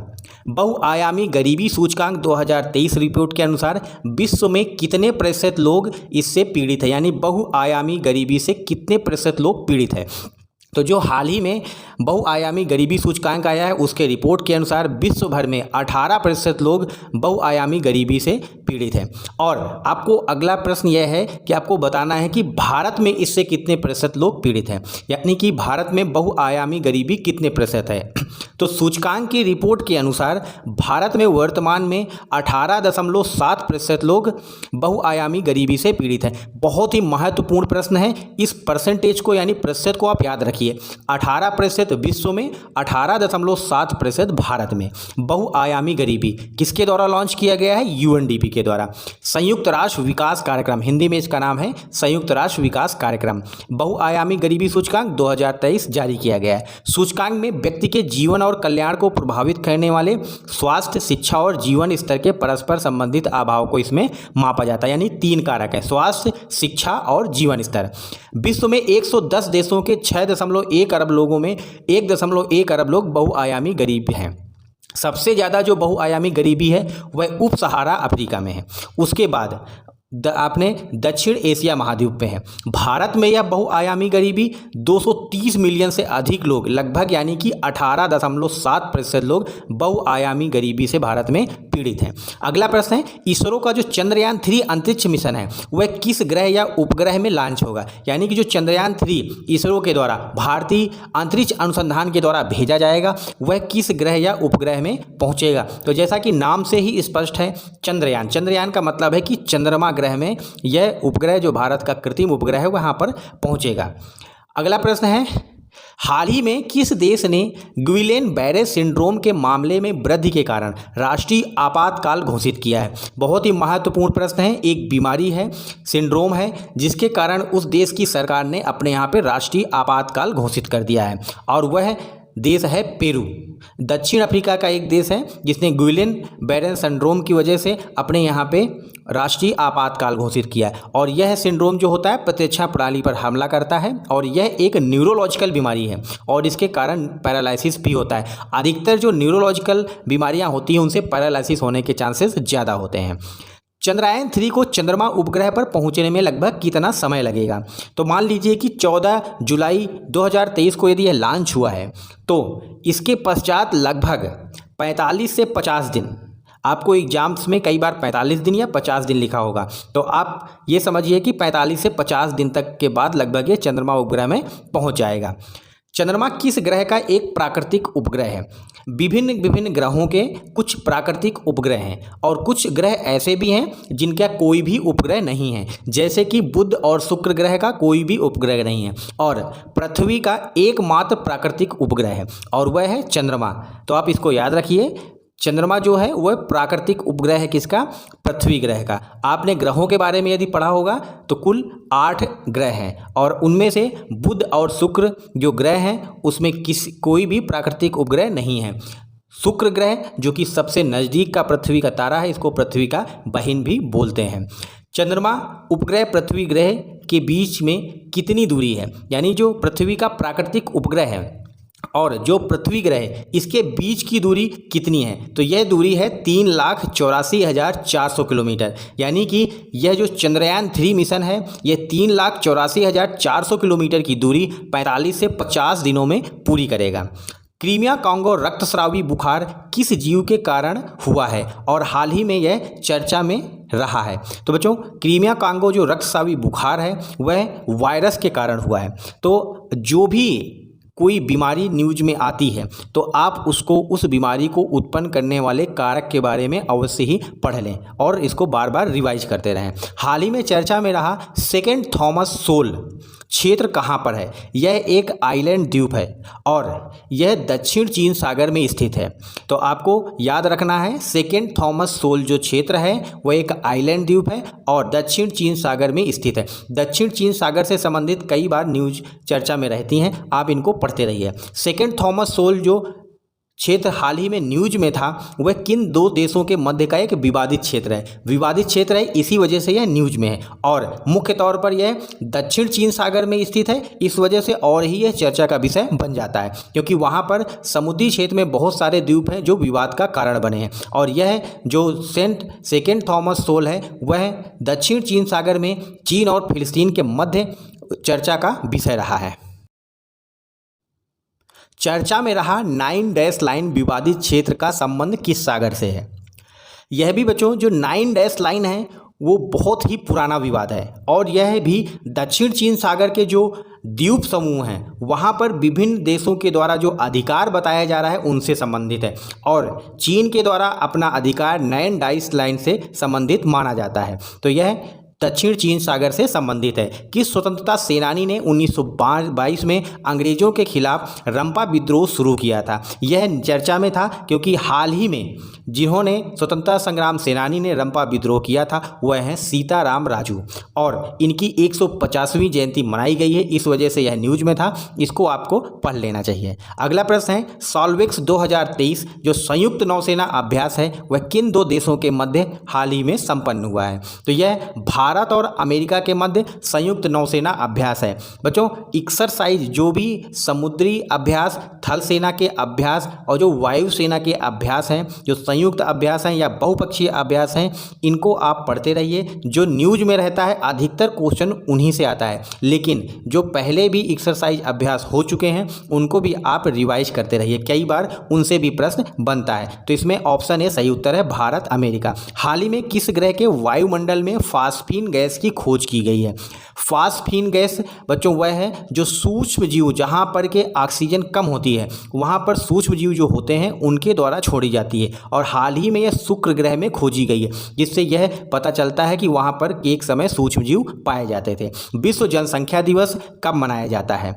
प्रत्येक वर्ष 11 जुलाई को विश्व जनसंख्या दिवस मनाया जाता है और यह विश्व के विभिन्न देशों को जनसंख्या के बारे में कुछ जानकारी तथा उनके बारे में लोगों को जानकारी पैदा करने के लिए मनाया जाता है। हाल ही में कौन सा राज्य 2021 से 2023 के लिए अपनी जनसंख्या नियंत्रण नीति के लिए चर्चा में रहा है? तो यह है भारत का सर्वाधिक जनसंख्या वाला देश उत्तर प्रदेश, जो कि 2021 से 2023 के लिए इसने अपनी जनसंख्या नियंत्रण नीति को लागू किया है। चंद्रयान 3 अंतरिक्ष यान जो है चंद्रमा में वह किस स्थान पर उतरेगा? जो अपना चंद्रयान 3 अंतरिक्ष मिशन भेजा गया है 14 जुलाई 2023 को भेजा गया है और 2:35 दोपहर में इसको लॉन्च किया गया है और यह चंद्रमा के दक्षिणी ध्रुव पर उतरेगा और भारत एक पहला देश होगा जिसका अंतरिक्ष यान मिशन जो कि चंद्रमा में उतरेगा वो भी दक्षिण ध्रुव में। इससे पहले किसी भी देश का अंतरिक्ष यान मिशन चंद्रमा के दक्षिणी ध्रुव पर नहीं पहुंचा है। तो इस तरह से ऑप्शन डी सही उत्तर है, दक्षिणी ध्रुव। अगला प्रश्न है इसरो द्वारा जो लॉन्च किया जाएगा चंद्रयान 3 मिशन, उसको किस व्हीकल या किस वाहन से या फिर कह सकते हैं किस रॉकेट से लॉन्च किया जाएगा? तो यह है LVM-3, LVM मार्क 3 यानी लॉन्च व्हीकल मार्क 3। इसको आप GSLV भी कह सकते हैं क्योंकि यह जियो सिंक्रोनस लॉन्च व्हीकल मार्क 3 होगा। ऑप्शन ए सही उत्तर है। इसरो के अंतरिक्ष मिशन जो चंद्रयान 3 की कुल लागत कितनी है? भारत का जो अंतरिक्ष एजेंसी है, अधिकतर आपने देखा होगा विश्व की विभिन्न अंतरिक्ष एजेंसियों से भारत के जो कृत्रिम उपग्रह बनाए जाते हैं, जो मिशन लॉन्च किए जाते हैं, वह बहुत ही कम लागत के होते हैं। इस तरह से जो चंद्रयान 3 है इसकी कुल लागत 615 करोड़ रुपए है। अगला प्रश्न है, चंद्रयान 3 अंतरिक्ष यान को किस लॉन्च पैड से लॉन्च किया जाएगा? हाल ही में 14 जुलाई को इसको लॉन्च कर दिया गया है और यह श्रीहरिकोटा से लॉन्च होगा, जो कि जो लॉन्च पैड है उसका नाम है सतीश धवन स्पेस सेंटर, जो कि श्रीहरिकोटा उड़ीसा में पड़ता है। तो आप इसको भी याद रखिए, महत्वपूर्ण क्वेश्चन है, एग्जाम्स में आ सकता है। Sriharikota Satish Dhawan space centre. चंद्रयान 3 में ऑर्बिटर की जगह पर किसका उपयोग किया गया है? इसके पहले बच्चों जो चंद्रयान 2 मिशन था वो 2019 में लॉन्च किया गया था और उसमें ऑर्बिटर का उपयोग किया गया था, लेकिन चंद्रयान 3 जो मिशन है उसमें ऑर्बिटर का उपयोग नहीं किया गया है और इसकी ऑर्बिटर की जगह पर प्रोपल्सन मॉड्यूल का प्रयोग किया गया है। उसके साथ साथ चंद्रयान 2 में भी रोवर था और लैंडर था और चंद्रयान 3 में भी लैंडर और रोवर होंगे। तो इस तरह से ऑप्शन ए सही उत्तर है। ऑर्बिटर की जगह पर इस बार प्रोपल्सन मॉड्यूल का उपयोग किया गया है। अगला प्रश्न, निम्नलिखित में चंद्रयान 3 मिशन में क्या क्या शामिल है? आपको बताना है कि इसके चंद्रयान 3 मिशन के मुख्य भाग कौन कौन से हैं। तो पहला हमने पिछले क्वेश्चन में पढ़ लिया, प्रोपल्सन मॉड्यूल। दूसरा है लैंडर, जो कि चंद्रमा की सतह पर लैंड करेगा। उसके पश्चात है रोवर। ये तीनों ही चंद्रयान मिशन के भाग हैं। रोवर चंद्रमा की सतह पर चलेगा और महत्वपूर्ण जानकारियां एकत्रित करेगा। चंद्रयान 2 अंतरिक्ष मिशन में शामिल लैंडर का क्या नाम है? जो चंद्रयान 3 मिशन अंतरिक्ष मिशन 14 जुलाई को लॉन्च किया गया है, इसमें लैंडर का नाम विक्रम है और जो चंद्रयान 2 भी मिशन था उसमें भी लैंडर का नाम विक्रम रखा गया था, जिसने इसरो के द्वारा जो लॉन्च किया गया उसके पश्चात उसे संपर्क टूट गया था। चंद्रयान 3 मिशन में शामिल रोवर का क्या नाम है?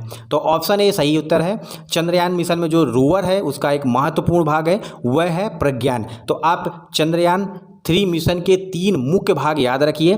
पहला तो इसका लैंडर विक्रम लैंडर, रोवर है प्रज्ञान, ऑर्बिटर की जगह पर प्रोपल्सन मॉड्यूल का उपयोग किया गया है और जो लॉन्च व्हीकल है उसका नाम है SLV मार्क 3 यानी कि लॉन्च व्हीकल मार्क 3।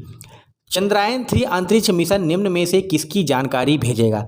जब चंद्रयान अंतरिक्ष मिशन चंद्रमा की सतह पर पहुंचेगा तो वहां पर वहां के पर्यावरण, वहां की खनिज तथा वहां मिट्टी इत्यादि के बारे में जानकारी देगा। पर्यावरण के बारे में जानकारी का मतलब है कि भविष्य में यदि कोई देश वहां पर मानव भेजना चाहता है तो उसको यह लाभदायक होगा। यदि मान लीजिए भारत के द्वारा कोई मानव को भेजा जाता है तो उसके लिए भी यह लाभदायक होगा। और यह चंद्रयान 3 जो है चंद्रमा के दक्षिणी ध्रुव पर पहुंचेगा, वहां के पर्यावरण, खनिज, मिट्टी इत्यादि के बारे में जानकारी देगा।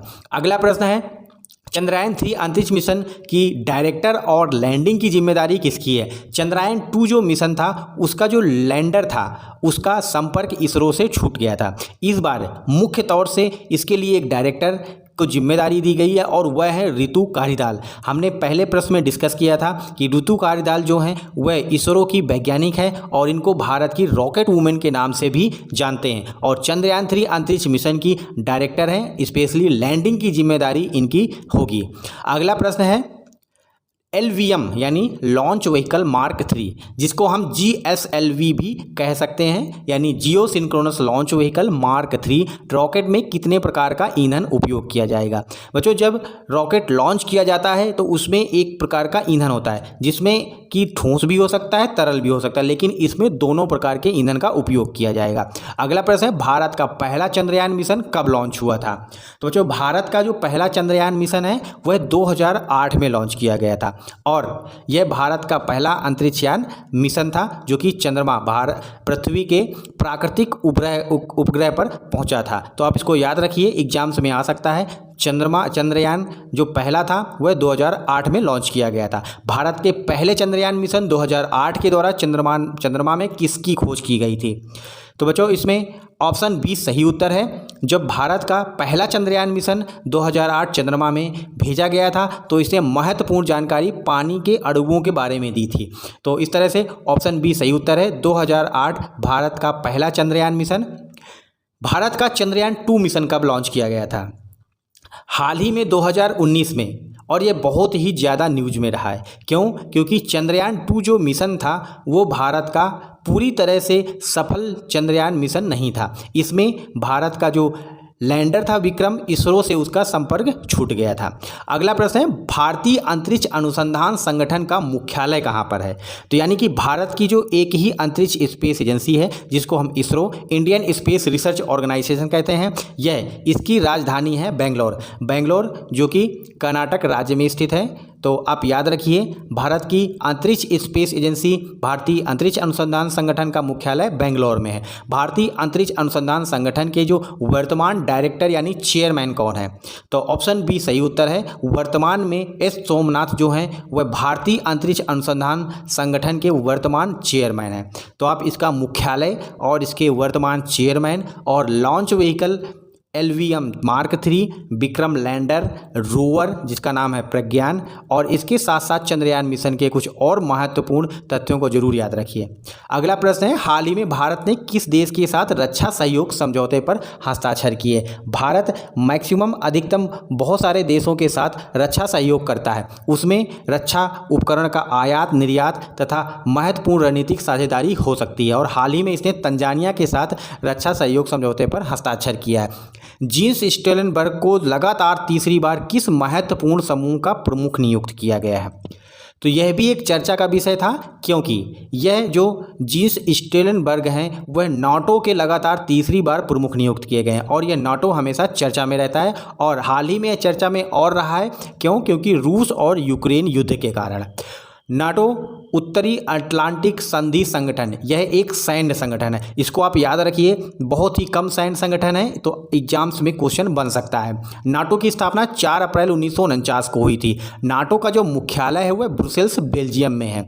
नाटो का उद्देश्य है सामूहिक सुरक्षा की व्यवस्था को बनाना, जिसके अंतर्गत सदस्य राज्य बाहरी आक्रमण की स्थिति में सहयोग करने के लिए सहमत होंगे। यानी कि किसी देश पर जो नाटो का सदस्य है उस पर अगर कोई देश आक्रमण करता है तो यह इसके जितने भी सदस्य हैं उनके ऊपर आक्रमण समझा जाएगा, और यह एक दूसरे की सहायता करेंगे। नाटो एक सैन्य संगठन है जिसके कुल 30 सदस्य हैं। तो आप इसके कुछ महत्वपूर्ण तथ्य जो मैंने बताए हैं इनको नोट कर लीजिए और इनको बार बार पढ़ते रहिए। अगला प्रश्न है, विश्व स्वास्थ्य संगठन का मुख्यालय कहाँ पर स्थित है? हाल ही में यह 2020 में जब से कोरोना आया उसके बाद से बहुत ही ज़्यादा चर्चा का विषय रहा है, और आपको बताना है विश्व स्वास्थ्य संगठन यानी वर्ल्ड हेल्थ ऑर्गेनाइजेशन का मुख्यालय कहाँ पर है? तो यह है जिनेवा, जो कि स्विट्जरलैंड की राजधानी है। अगला प्रश्न है, आंध्र प्रदेश के मुख्यमंत्री के द्वारा मत्स्यकारा भरोसा योजना हाल ही में चालू की गई है, और वह आपको बताना है कि किस समुदाय के लिए है।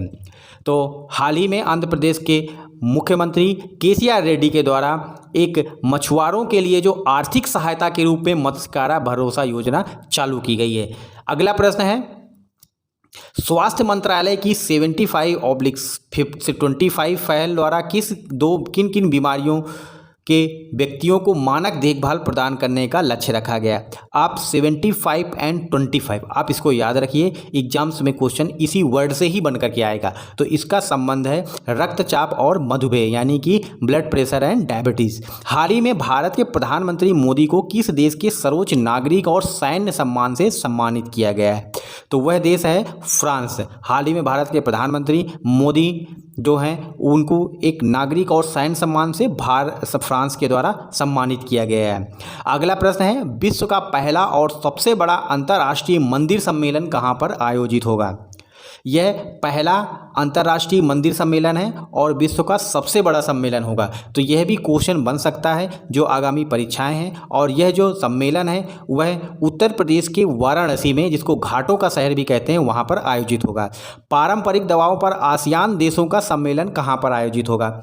जितने भी सम्मेलन हैं उनके बारे में आप बार बार रिवाइज करिए। सम्मेलन और युद्धाभ्यास बहुत ही महत्वपूर्ण होते हैं, इनसे क्वेश्चन बनते हैं। और यह भी जो पारंपरिक दवाओं पर आसियान देशों का सम्मेलन है वह नई दिल्ली भारत में आयोजित होगा। संविधान की कौन सी अनुसूची में भाषा से संबंधित है? संविधान जो कि 26 नवंबर 1949 को भारत के द्वारा अंगीकृत किया गया था और उसमें वर्तमान में 12 अनुसूची हैं, लेकिन जब अंगीकृत किया गया था तब उस समय 8 अनुसूची थी और 8वीं अनुसूची भाषा से संबंधित है।